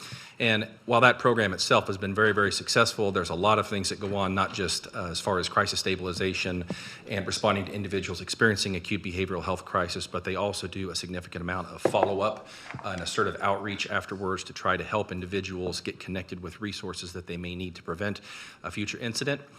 And what we've seen with a lot of cities, I'll use the city of Olathe as the other example since they're one of the larger municipalities in the area. What they've seen is they've seen a greater need for a lot more of that outreach and follow-up. And rather than trying to add additional co-responder positions, which are clinicians, they're a lot more expensive than hiring individuals that serve in a case manager role. They've looked at trying to hire more of those non-licensed staff to be able to provide some of those additional follow-up services. And so the city of Overland Park is partnering with Heartland RADAC, which is the Heartland Regional Alcohol and Drug Assessment Center, to do a pilot program. They're currently working on an MOU with that organization to where they will have this position that will do a lot of that assertive outreach in the community, reach out to individuals that are high-risk needs with substance use disorder in an attempt to not only get them the treatment that they need and connected to those services, but also try to keep them out of the criminal justice system and also try to reduce the likelihood that we might need to see a law enforcement response or a co-responder response, which of course is much more resource intensive, than trying to be able to provide those assertive outreach services to them. The City of Overland Park staff did travel to Sterling Heights, Michigan, where they evaluated a program up there, and they met with staff, and based on the outcomes of that program, which has been implemented for a number of years, they have seen pretty significant success in reducing opioid overdoses by about 63% and overall overdoses by about 45% in that program since it was first initiated. In this particular instance, the City of Overland Park will pay for the full cost of this position as far as compensation and benefits. We do at the Mental Health Center provide some ancillary support for these type of positions, as we do with co-responders, mainly for uniform allowance and a laptop computer, because the city also provides one, and based on the fact that we have electronic health record systems that have to be maintained separately than the niche law enforcement systems, we can't have those on the same unit. So there is a little duplicative use of computer technology, but that is something that we have agreed with other cities to provide as well. And even though this is requesting a reclassification of fund balance reserves for FY 2026, we are not spending actual funds. This is simply reclassifying fund balance authority, because anytime that we have an expenditure that was not included in our FY 2026 budget, we have to get permission then to spend those funds.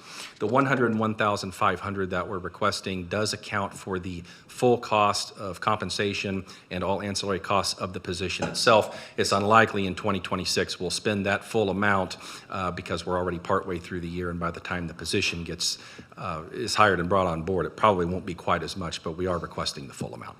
So with that, I'll be happy to answer any questions. Thank you, Mr. Ford. Any questions? Commissioner Hanslick was first. Thank you, Mr. Fortney, and I'm very supportive of this co-responder program, although I have to say, I would have been happier if you'd brought Haven with you today. I do have a question, though.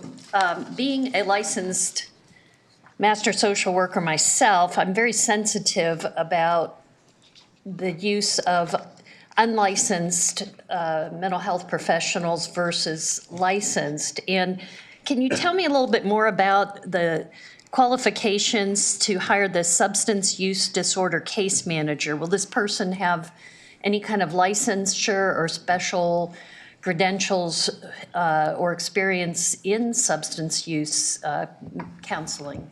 So we currently use at the Mental Health Center, we have many, many case manager positions across many different teams, adults, pediatrics, so on. And we also have, of course, clinicians. Clinicians are master's level social workers that we hire for those positions.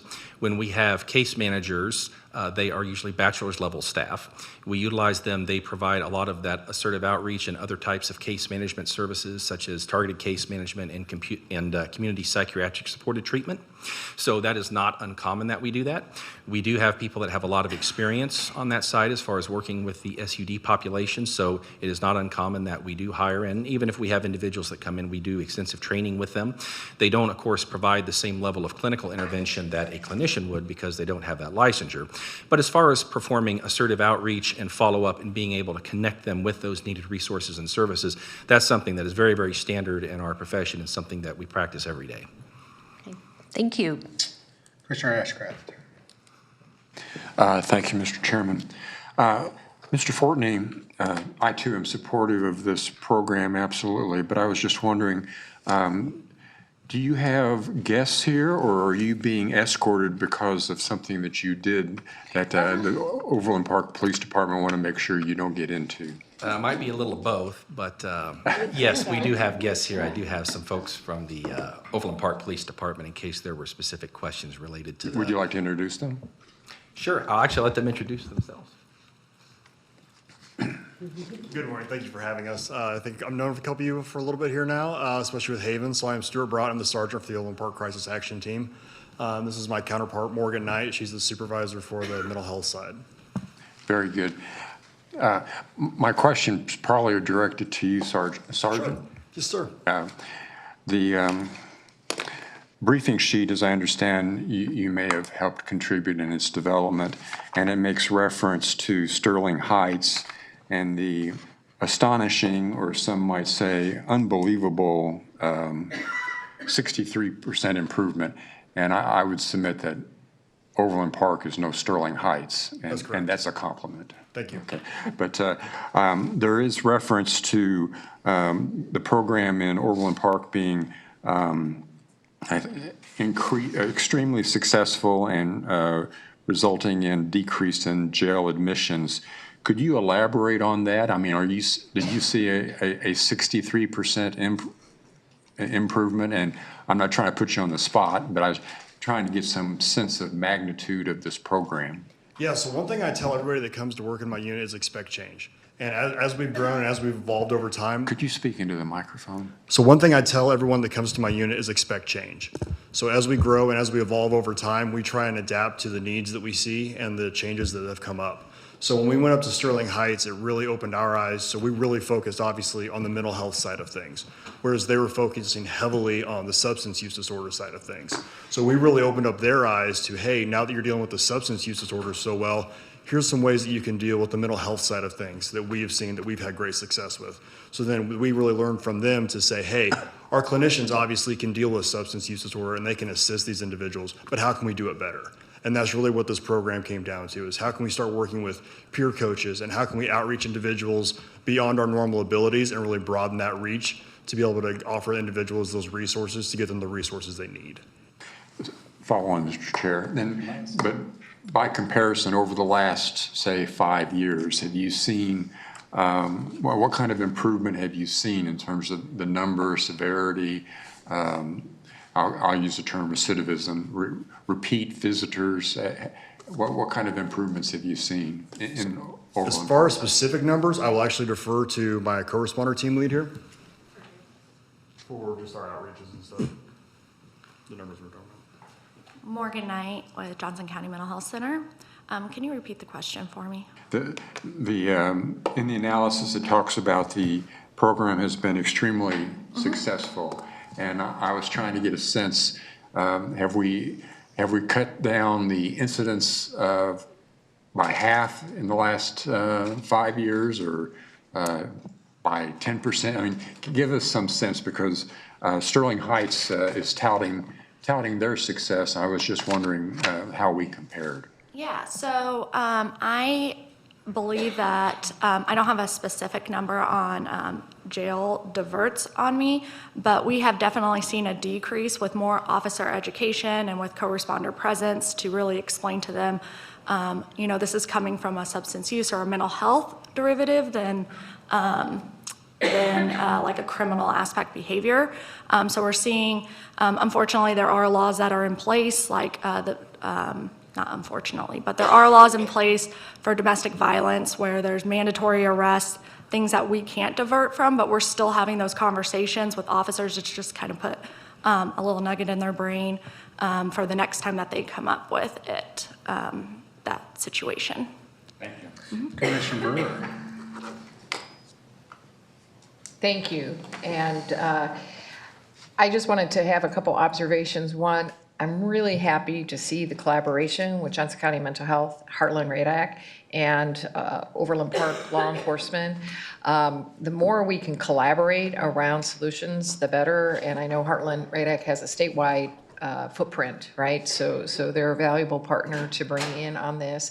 I had a little bit different perspective than Commissioner Hanslick on non-licensed social workers, the case manager, using that manpower. I'm looking at it as we think about public safety, and we know from studies over time, the percent of folks who interact with law enforcement who have a persistent mental health issue, right? And so really looking at our law enforcement team having the right expertise for the right interventions at the right time. And so I look at the combination of our licensed social workers, our case managers, and our law enforcement. And Sergeant, I really appreciate your observation that when you bring new team members in, you're sharing with them. The one thing that's a constant is change, and we're managing change. And to me, as we see the evolution of our law enforcement personnel populated with different case management, mental health, and law enforcement expertise, that is us being responsive and managing change and making sure we have the experts doing the best job that aligns with their skill sets. So very supportive of this and very excited. And Tanner, I always appreciate how you underscore this is a net neutral cost, because we have to, anytime we're expending some funds that above original budget, we have to show that as an expense, but as the briefing sheet indicated, that's covered with that relationship with Overland Park doing a kind of a fee for service. So thank you. Commissioner Allenbrand. Thank you, Chair. Well, first of all, I want to thank all three of you for your leadership and your partnership. If we didn't have partnership, that's what makes us stronger. So I really appreciate all your work. And Chair, if you're ready, I have a motion. Sure, go ahead. I move to authorize Mental Health Center to add 1.0 FTE case manager for the city of Overland Park, Kansas, and authorize the reclassification of FY 2026 mental health fund balance reserves authority for the amount of $101,500. Second. Seconded by Commissioner Fast. Moved by Commissioner Allenbrand to Commissioner Fast. Yes, so this case manager, the funding is just for the case manager position, but, peer recovery, that takes supervision, training. So are the city of Overland Park then entering agreement with Heartland Radack then too? Because, they're under limited financial structures too.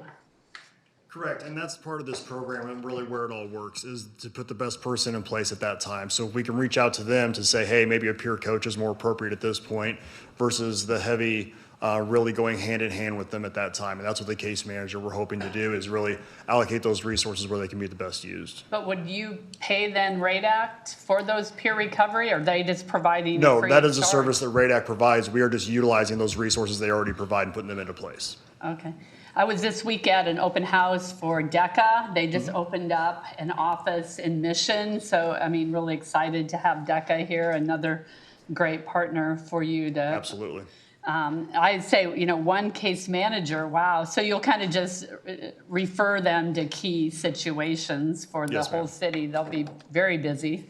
Absolutely, they will. Thank you very much, everybody, for the good discussion. The motion from Commissioner Allenbrand is on the table. No further questions are being requested, so I'll ask the clerk to call the roll. Commissioner Fast. Aye. Commissioner Myers, Myers, aye. Commissioner Brewer, Brewer, aye. Commissioner Hanslick, Hanslick, aye. Commissioner Ashcraft, Yes. Commissioner Ellenbrand, Ellenbrand, aye. Chairman Kelly. Aye, that's 7 in favor and none against. Is that consistent with the count? It is. Very good. Thank you so much to the team for the presentation. At this time, we'll go to a report from our county manager, Ms. Posto Ferguson. Chairman and Commissioners, good morning. I have 3 items for you. The first one is the CERI report, the County Economic Research Institute Indicator Report. It's a January edition, but most of the metrics are based on November data. So the first one is the unemployment rate, and it's 3.1%, which is the same as it was this time last year. There is an 11% increase in single-family home sales through November compared to this time last year, and a 5% increase in single-family building permits compared to this time last year. For sales tax for Johnson County overall, it's the October data, and shows a 4% increase. And those are some highlights from the CERI report. The next item is for information for the TTV, Treasury Taxation and Vehicles offices. This happens annually, but they are closing on President's Day, February 16th on Monday, for some annual training so that they can have some strategic planning work, some team building presentations, and focus on how to continue to improve services for the public. So they will take time for that. We do have a representative here from the department if there's any questions on that. And then I'll go to the third item. Tony Barron's here if you have more questions on this, but I do want to highlight, this is the major projects update. As you know, that we do a regular update of projects over $1 million and master plans. I wanted to point out a few projects. The Health Services Building, it's, we saw some impressive footage last week from Tony the last couple of weeks from that, but it's on target and completion is still projected for mid-March 2026. And then the Spring Hill Library renovation and expansion, that project is currently in the construction phase, and there's more details in your packet on next steps. DeSoto Library renovation is also progressed through the construction phase, and again, more details in your packet, but just highlighting some big projects. Ernie Miller Nature Center Phase 1 building renovation replacement demolition is complete, so they're beginning the new portion of the building and look to be substantially complete in third quarter of this year. Then finally, the New Century Air Center new air traffic control tower, that progress has, that project has started, and I know that you guys were excited about that. I would point you to that report for more details. And those are a few highlights, but of course, the updates, there's a lot more in your packet. Just if you have questions, I may ask Tony to help on those. But Chairman, with that, that concludes my report. Any questions? All right, thank you very much for the report. At this time, we'll move on to Ms. Erin Nguyen to provide a legislative update. Welcome back. Good morning, thank you. So lots to report, a couple of specific things on our action priorities that I will share. So last week, Senate Bill 404 was heard in Senate Transportation. That is the bill that would increase the authority of counties to charge additional fees for motor vehicles. It was passed out of committee yesterday with a couple of amendments. One is that the ability to charge fees will sunset after 2 years. And 2, that the portion of the bill that would have changed the life cycle of the registration for personalized plates was also removed. KDOR testified that that would be challenging to implement with their existing system. So there was lots of conversation about KDOR working with counties to come to an administrative agreement rather than a statute change. So the treasurers were comfortable with that approach. And so I kind of defer to their expertise on how it will impact operations. So we will look for that to go to the whole floor hopefully soon. And quickly, just a reminder that this is the last week that the committees are working before turnaround. So next week will be spent on the floor. So any bill that, with exceptions, but for the most part, any bill that's going to have a shot this year needs to be passed out of its first committee this week so it can head to the full floor next week. So a couple other things to note. This week, Senate Tax heard 2 different bills related to the statewide property tax relief programs.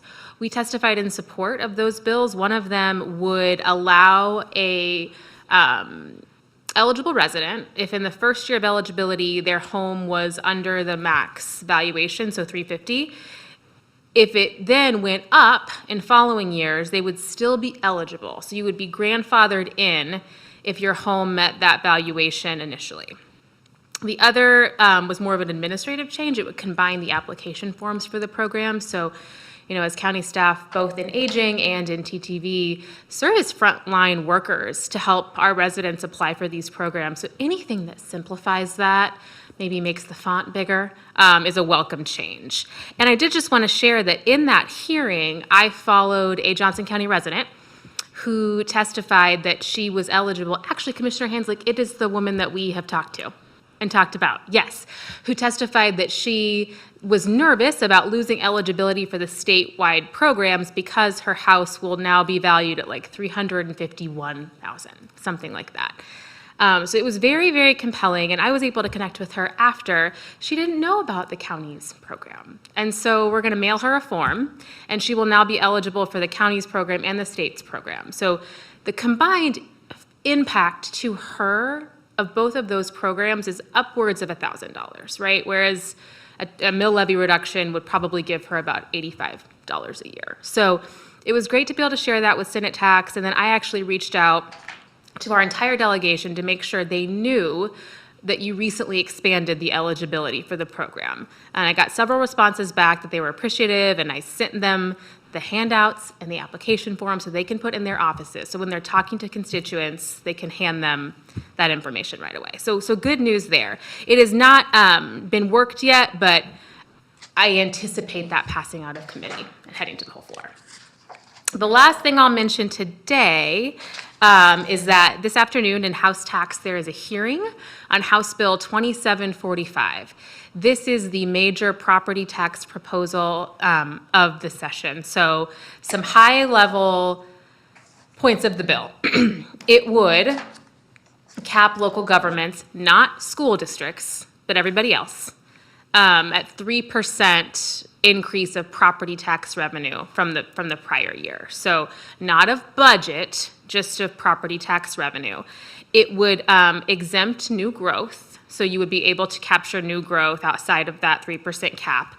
And it would exempt any voter-approved debt service, which is limiting, considering that we don't go to the voters for all of our debt issuance. If a local government wanted to exceed that cap, they would need to go to an election.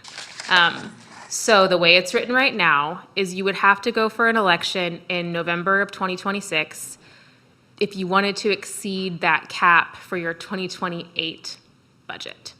So there is a ton of concern about the workability of that and the reality that you could have a completely different governing body when you went to an election for a budget than you would have when you actually adopted the budget. So the hearing is today. There is going to be lots of robust conversation offered by the League of Kansas Municipalities, the Kansas Association of Counties.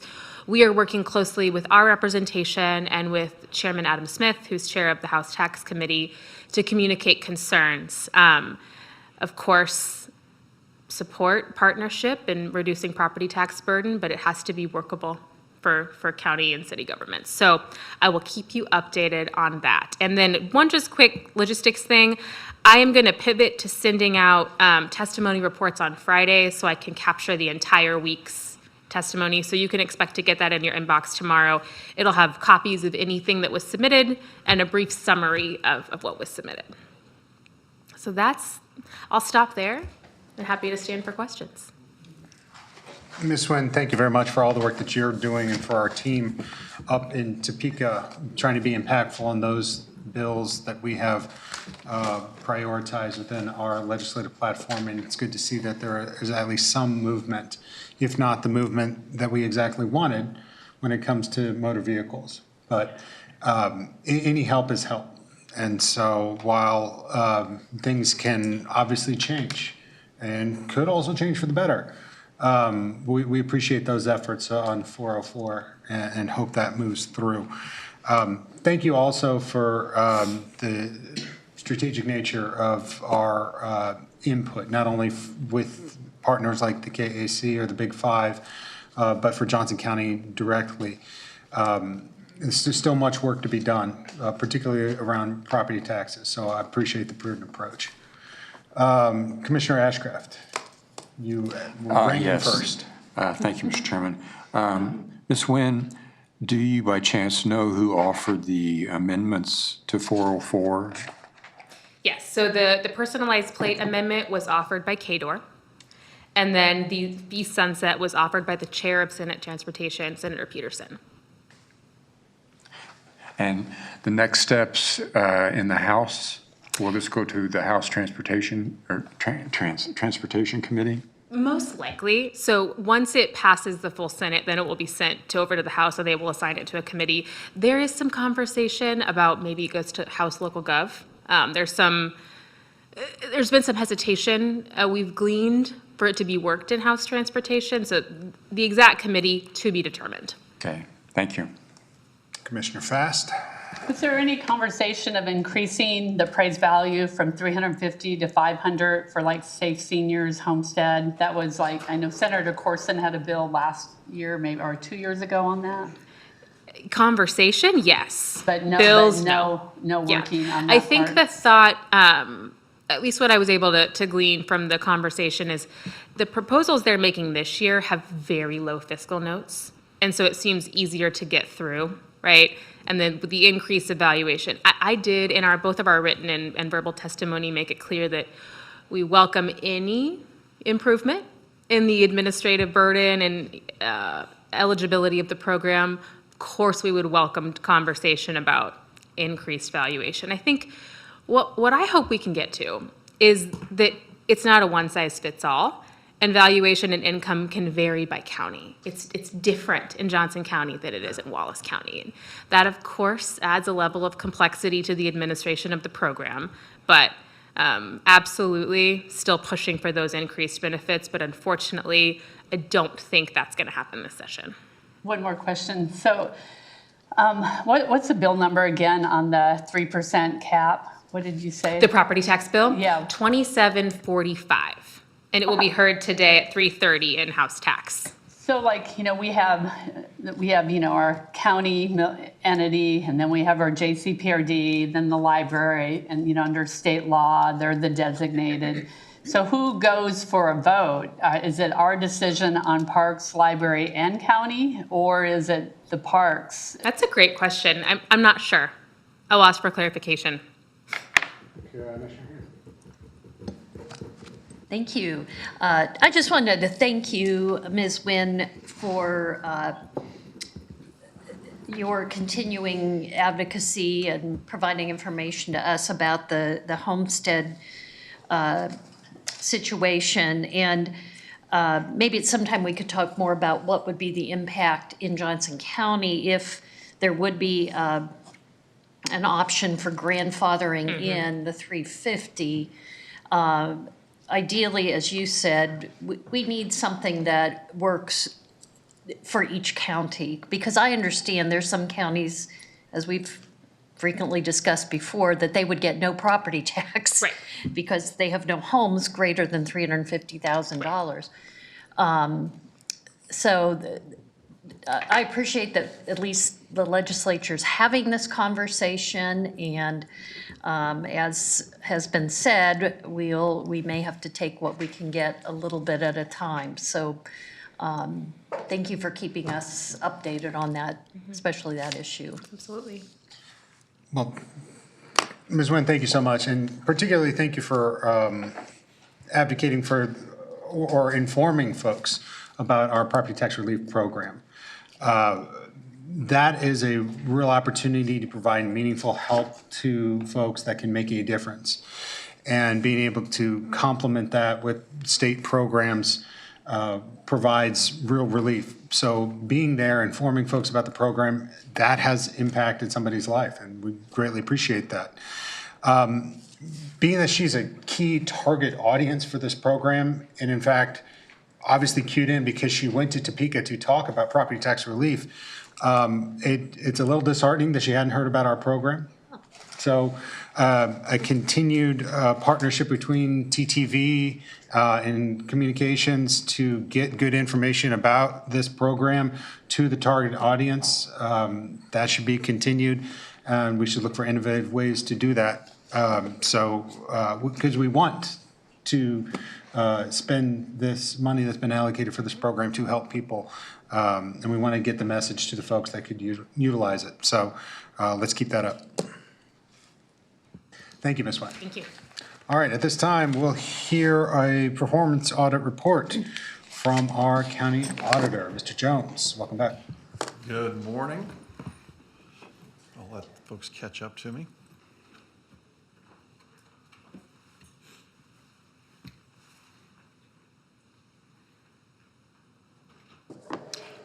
Good morning, Mr. Chairman, members of the Board of County Commissioners, Doug Jones, County Auditor's Office.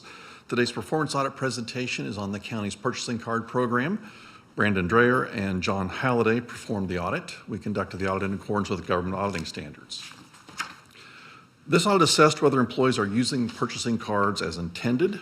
Based on our audit work, employees are generally using the cards as intended, but there are some opportunities to enhance processes. Why this audit? Purchasing cards are the county's preferred method for paying for goods and services under $15,000. The county has more than 65,000 purchasing card transactions per year, totaling about $30 million. Purchasing card use comes with risks and vulnerabilities, and cardholders have discretion in making purchasing decisions. Prevention and detection of misuse rely on procedures operating as intended. Purchasing cards are a cost-effective tool to purchase eligible items without requiring competitive bids or purchase orders. The county also receives a rebate on its purchases. Controls developed for the purchasing card program include single and monthly transaction dollar limits, merchant category codes, restrictions to prevent established prohibited purchases, and weekly expense report reconciliations. The key control over purchasing cards is the review and approval of transactions by an approver, typically the individual supervisor. The approver looks for detailed documentation to support the purchase. Purchases are for county business purposes, and that all transactions are in accordance with the county's guidelines. Based on our testing and analysis, there is reasonable assurance that employees are using the cards as intended and in accordance with the county's purchasing card guidelines. We analyzed transactions between January of 2023 and June 2025 against a number of red flags to identify potential non-compliance. For flagged transactions, we reviewed documentation with staff in the Financial Management and Administration Department to determine if there were non-compliance or other issues. We identified a few exceptions, but they did not indicate widespread or systematic abuse or non-compliance. While the cards are being used as intended, we did identify opportunities to strengthen monitoring, documentation, and exception processes. Periodic reviews of purchasing card transactions, as noted in administrative guidelines, were not being conducted by finance between June of 2023 and June of 2025. Management reported this was due to a staff member leaving county employment, as well as other departmental priorities. In July 2025, Finance contracted with a firm to provide data analytics and report on 100% of the county's P-card transactions. These reviews will assess compliance with policy, detect potential fraud, identify wasteful spending, and streamline expense management. The new system will enhance Finance's oversight of the purchasing card program, and the department has implemented a new process to use the information provided through the software. Purchasing card guidelines require approvers to review and approve cardholders' weekly purchasing card expense reports by 3 p.m. every Tuesday. During the review period, a small number of expense reports, 304 totaling $382,000, were not approved on time. After the deadline, the P-card administrator will force the approval of any outstanding P-card expense reports to continue the weekly reconciliation and payment process with the bank. Approvers who miss the deadline are still required to review and approve the P-card expense report and email that approval to the P-card administrator. Approvers are not consistently completing these after-the-fact approvals. We reviewed 50 forced approvals and determined 19 expense reports were not reviewed and approved by the approver. Finance has processes to follow, but these are not fully documented in the guidelines. Although infrequent, forced approvals mean the key control of the approver reviewing the transactions and approving those were not performed in a timely manner or at all. We identified 41 purchasing cards with no transaction activity for more than a year. These cards remained active without documented justification, periodic review, or timely closure. We also identified 4 cards assigned to former employees that were not canceled. Those were quickly terminated after we contacted to let management know about that. Recommended practices suggest routine card holders receive prompt and reviews and prompt closure of cards that are no longer needed. The purchasing card guidelines did not include a process for monitoring and reviewing inactive cards. Personal use of the purchasing card is prohibited. However, this does happen from time to time. 84 cardholders self-reported 139 accidental personal purchases totaling $10,400. We reviewed a judgmental sample of 11 of those transactions totaling about $3,900 and determined all were reimbursed or credited to the county. Finance has steps to follow when personal use occurs, but they do not track often these incidents happen or whether the required reimbursements are received. Recommended practices suggest agencies monitor personal use and establish clear consequences for misuse. We make recommendations directed toward improving the purchasing card guidelines and related to monitoring documentation and exception processes and providing training on the updated guidelines to cardholders and employees who are approvers. The Director of Financial Management Administration agreed with our recommendations and is taking action to implement them. His response is on page 10 of the report. In brief, we determined there is reasonable assurance that employees are using the county purchasing cards as intended and in accordance with the guidelines. While the cards are being used as intended, we did identify some opportunities to strengthen exception processes and enhance oversight. I want to thank staff and management from the Financial Management Administration Department for their cooperation and input throughout the audit. Now that I've finished the audit presentation, management is here to discuss their response. Following that, we're more than happy to answer questions you may have about the audit or management's response.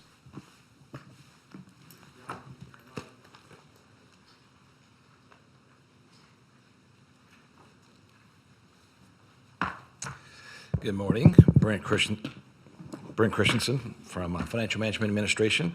And I would like to thank John and Brandon for getting to know this program and the thoughtful recommendations. This program has been around for 29 years. Well, April 1st, 29 years. And this is the second time in the last 9 years that the P-Card program has been audited, and I'm happy with the findings, just like the findings back in 2016, that they're minimal and that it helps ensures the board and the county manager's office that the program is running effectively and that this is a low-risk procurement tool. It is a tool. We still follow county purchasing policy. As a recommendation, Finance will have everything addressed by the end of this month. The updated P-Card guidelines will be finalized no later than this on Friday, February 27th, and I'll have a formal announcement distributed to the organization, and I'll briefly highlight those updates. So to kind of roughly go over the audit items 1.1, we're revising the P-Card guidelines to create a function code regarding the tracking of forced approvals. It's part of our accounting string that will help my staff to know when there's forced approvals that we can follow up and track those. Forced approval is an internal process. We have a weekly load. How we have it set up is that when the bank loads it up, if it's $100,000, we want to make sure that they've all been reconciled before they go into our payable system, before we bring in the next one. Okay, I don't want something sitting out there, which is why we've set up the forced approval for the last 20 years. Recommendation 1.2 is the purchasing card activity report. We've been providing that to departments for a number of years. We will provide that to them next week. One of the changes that staff has made is we've revised the summary report so that it clearly lists out every employee, their card activity, both the number of transactions and the dollars, as well as inactive cards, so they can see it easier than maybe what we've provided to them in the past. The guidelines have been updated to reflect that if there has not been activity for the last 12 months, that I will be requesting a business justification of why the card is still active. If it's not, I have the right to close that account. Recommendation 1.3, we've created another function code regarding accidental personal use. Again, this is a way for staff can be able to track those a little easier. We can run reports off it, easier to just track to make sure that that we're tracking it, that the reimbursement has come in, as well as tracking any repeat offenders if we need to take additional actions down the line. And then lastly, recommendation 2.1 is the response regarding education. We have created a new purchasing card user group. Every department has a purchasing card coordinator in there. Those coordinators sometimes come to our quarterly financial user group, but we're not capturing all of those folks. So we've dedicated a whole separate user group for those folks to attend, and that's where we're looking to have their enhance the training side and help push that messaging down to their different departments. So those are scheduled March 4th and 9th, and the first presentation will be the new updated P-card guidelines, as well as provide a little history on just this audit and the reasons why, because I think it's helpful for them to understand. And with that, I'll take any questions. Thank you very much. I appreciate the response. Thank you, Mr. Jones. Thank you to the team for the audit. I asked my questions at the audit committee meeting last week. I did have one on the training, Mr. Christensen, to provide. Is that training going to come from department heads, or how do you see that being implemented? Very good. So the one thing I left out maybe or wasn't spoke about is that before anyone can have a purchasing card, there's a purchasing card test. And then we have a retest every 3 years on purchasing cards because things change, and we'll want to help address things that we might find over the years that would help our users to use their cards more effectively or properly. And so from an education perspective, what our goal would be is that we have 1,200 cards. It's not feasible to have 1,200 people doing a training every quarter. That's where we have to have a delegate. That's where the departments come into play to help push that messaging. From there, if we're seeing that we're having issues, which again, this has been 29 years, I've been here the whole time with it, it runs smoothly. But if we find that there's a hole or two with a particular department or a particular card holder, we'll address those as needed. Thanks. Commissioner Burr?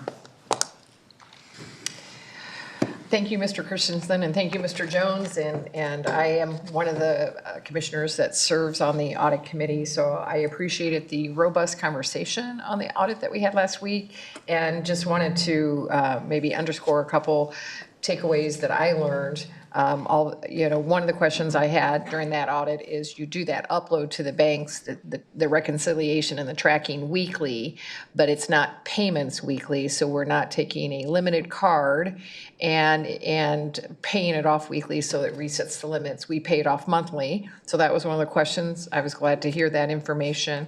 I was also glad to learn about you already have a third party that scans all the purchases and pushes a report automatically your way to look at if there's any purchase that gets flagged. So you already have kind of a checks and balance for that extra scrutiny, and I appreciated learning that.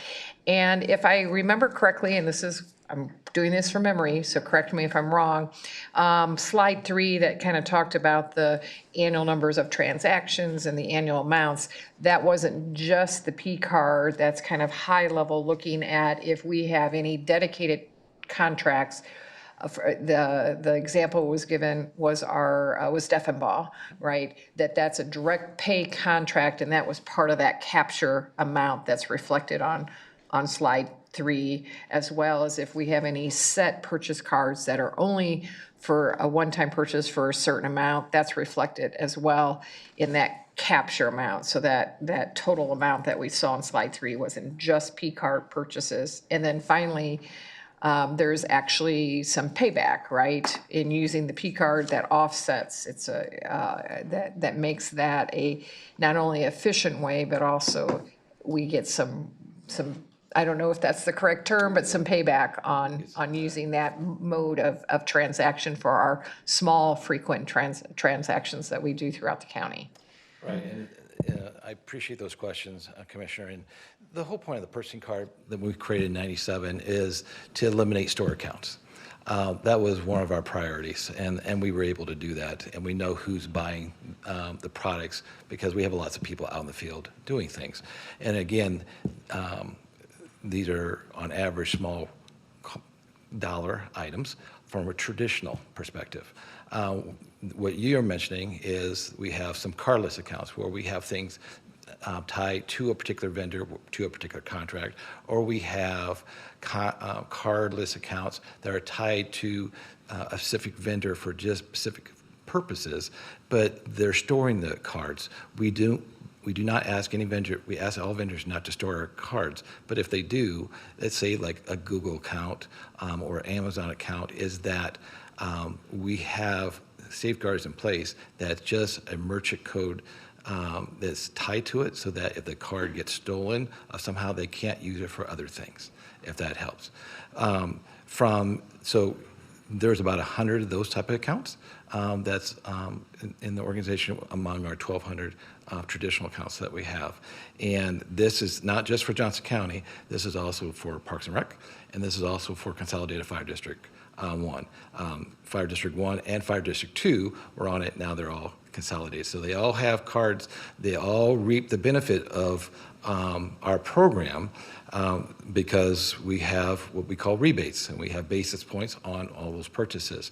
So I have the number for our 25 activity that we will get next month, a little over $431,000 in rebates in regards to transactions.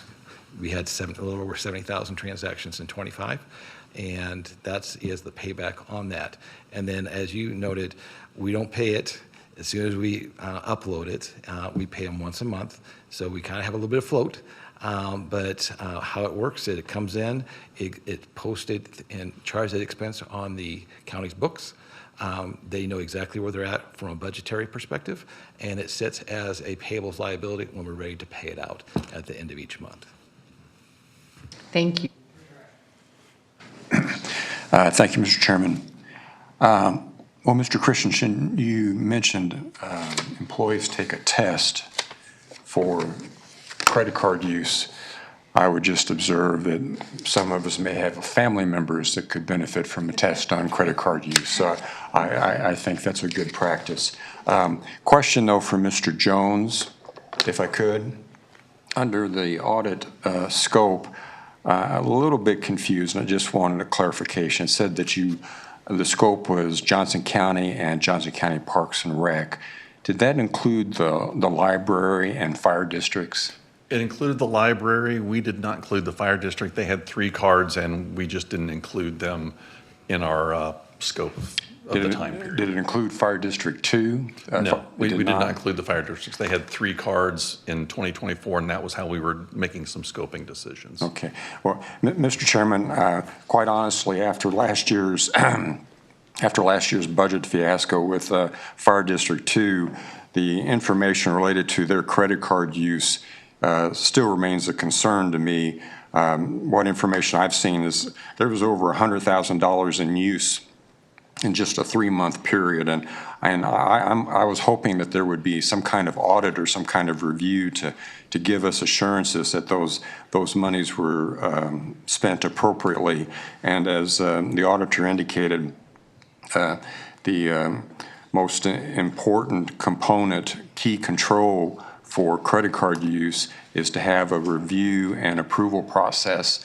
And I have not seen that, have not received that assurances that in Fire District 2 that is occurring. Commissioner, if I could just clarify, I was referring to Rural Fire District 2 out of Stillwell. I believe you may be referring to Consolidated Fire District 2 out of Northeast Ohio. Yes.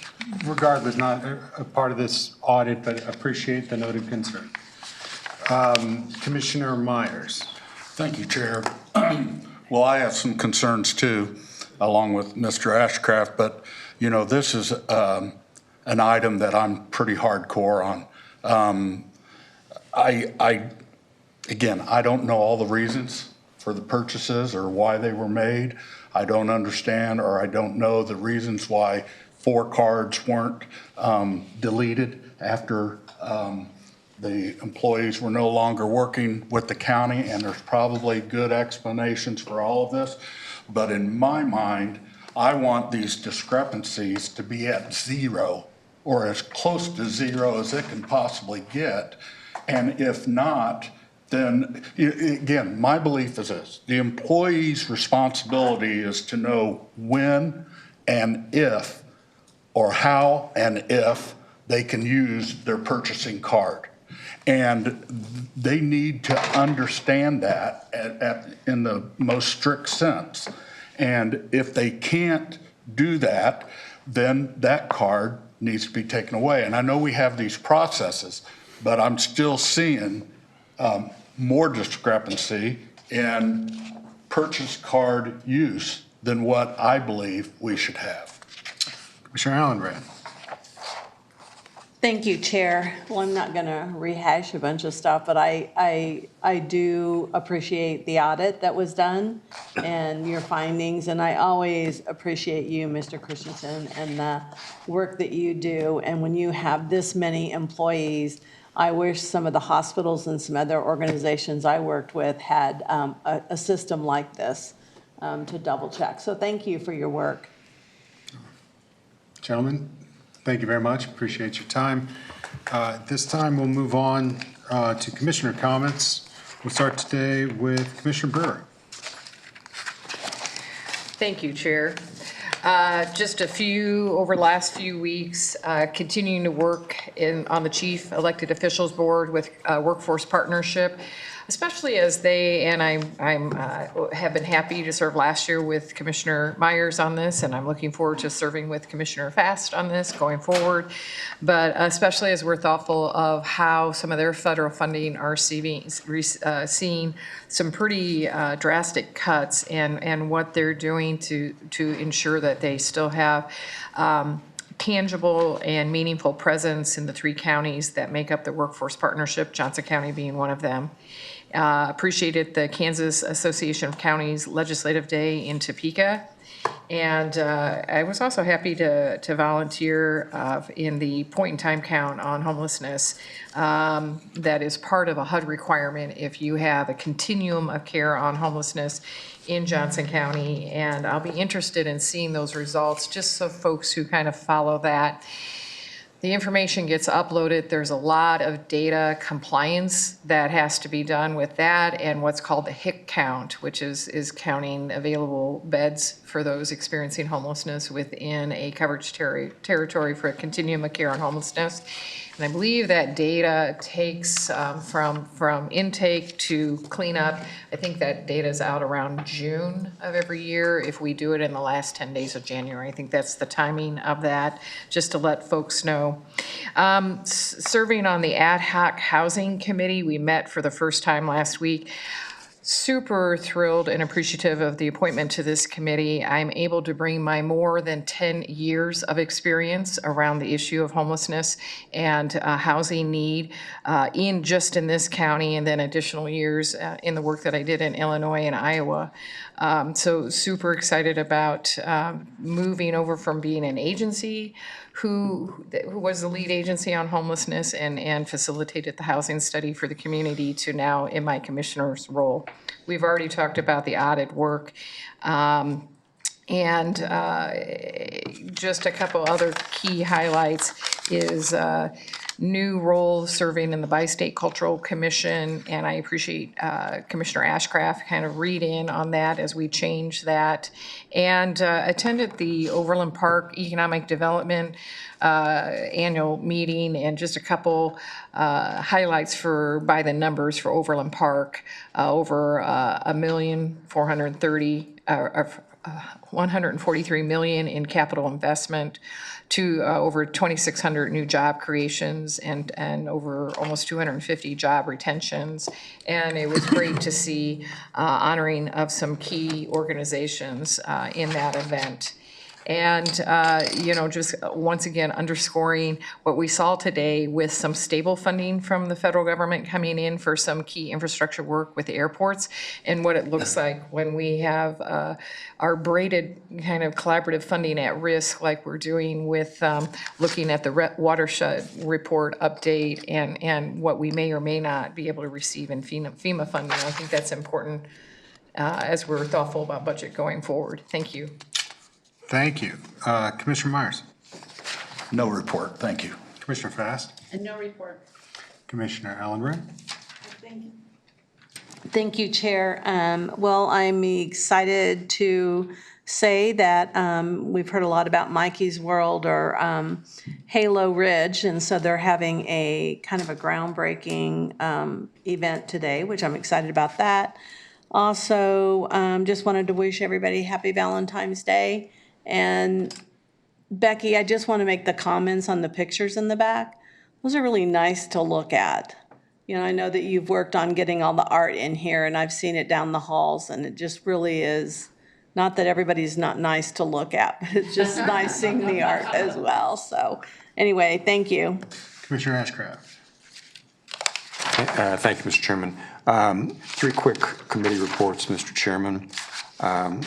First of all, the JCDS board met last week, and several nice things to report out.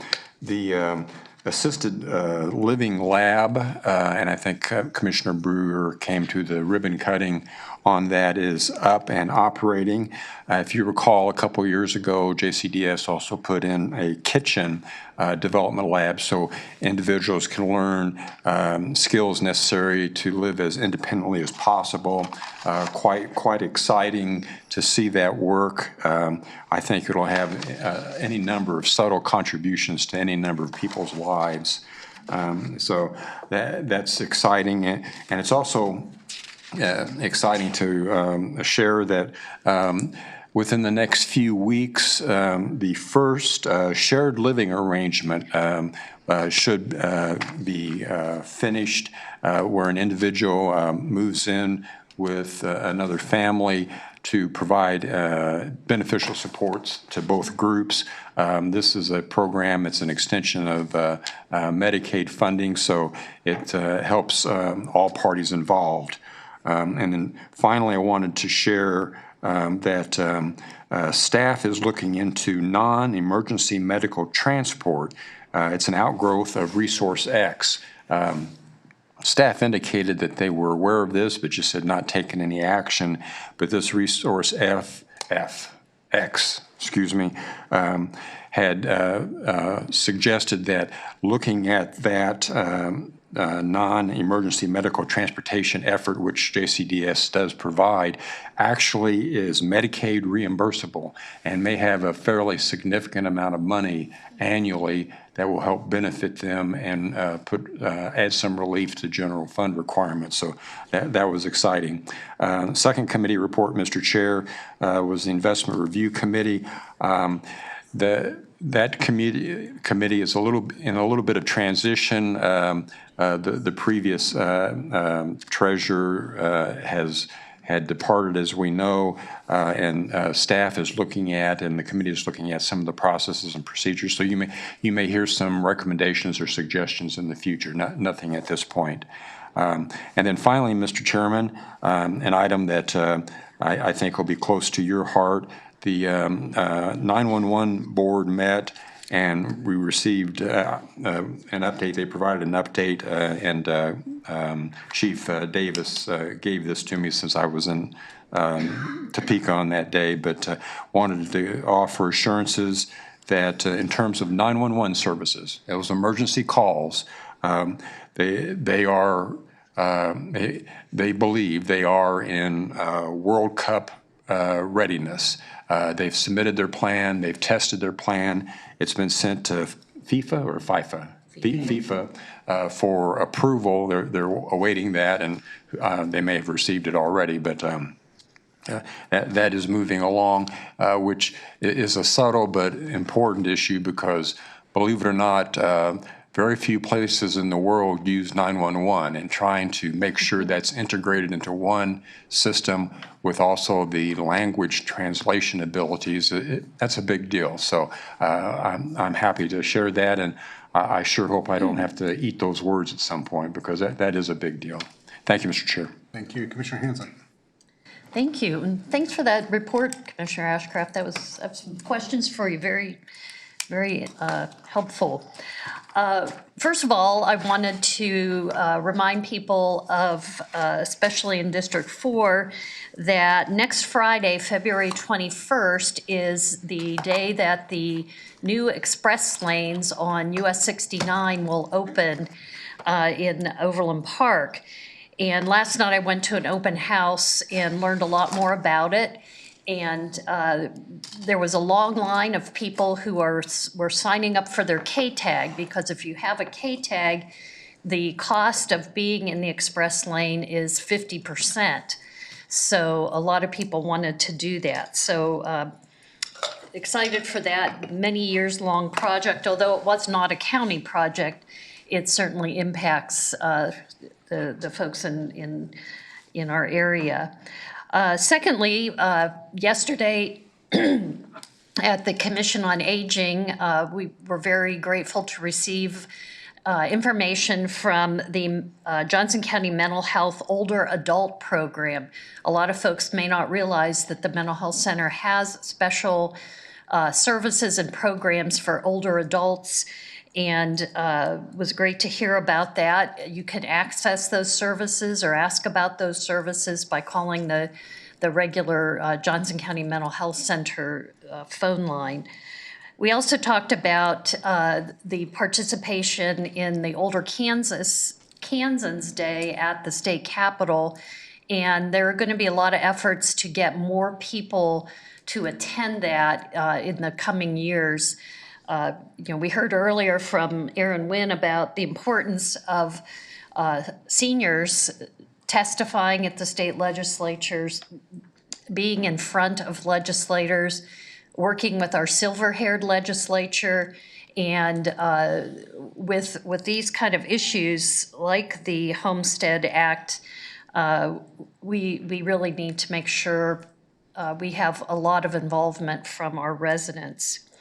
And finally, encourage everybody to go to the Johnson County Museum and see their new exhibit, Everyday Democracy. They held an opening reception. And in fact, I'm planning to go tomorrow so that I can have a longer time to look at that new exhibit. And that's it. Well, I'll build off of that. It's an incredible exhibit. I encourage everyone to go take a look, particularly when it comes to the history of Johnson County and the democracy and the democratic process here in Johnson County, and how people have advocated for different amenities within our community. So a very great exhibit. Also partnered with the art exhibit of 2076, what will our county look like in the next 50 years. While you're there, celebrate Black History Month. Happy Black History Month. It's February. By going through and recognizing some of the contributions from the African American community to Johnson County.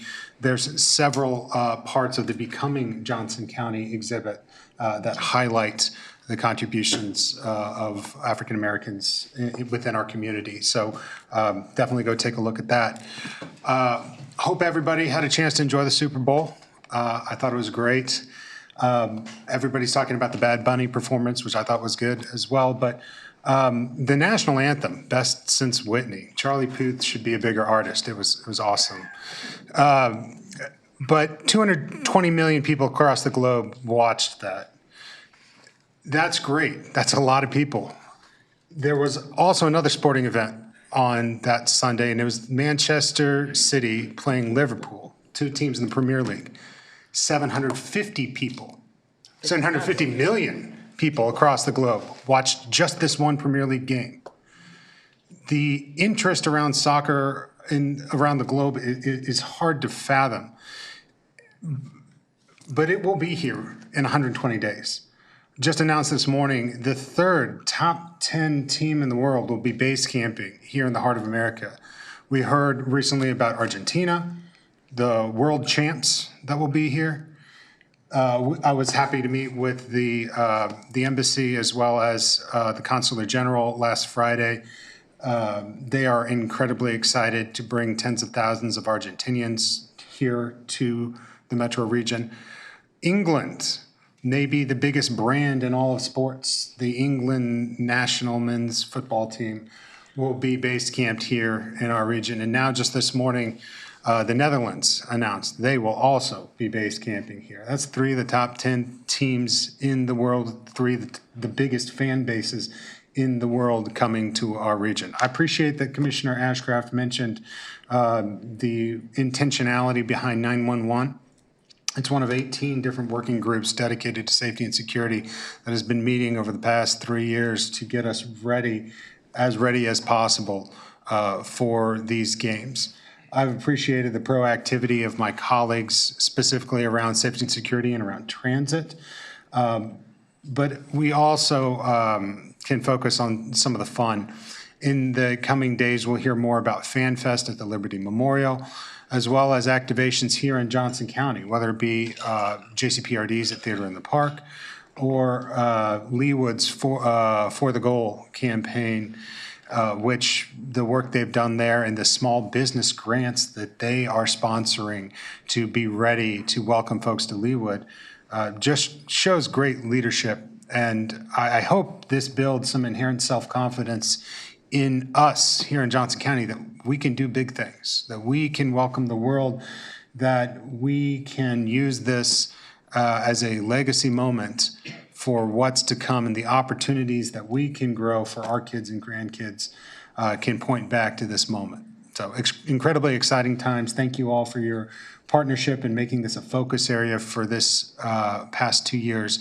I am excited for what's to come. That's the end of the business that we have here today. So absent objection from anybody on the board, we're adjourned. Everybody enjoy your afternoons. Thank you very much. Thank you.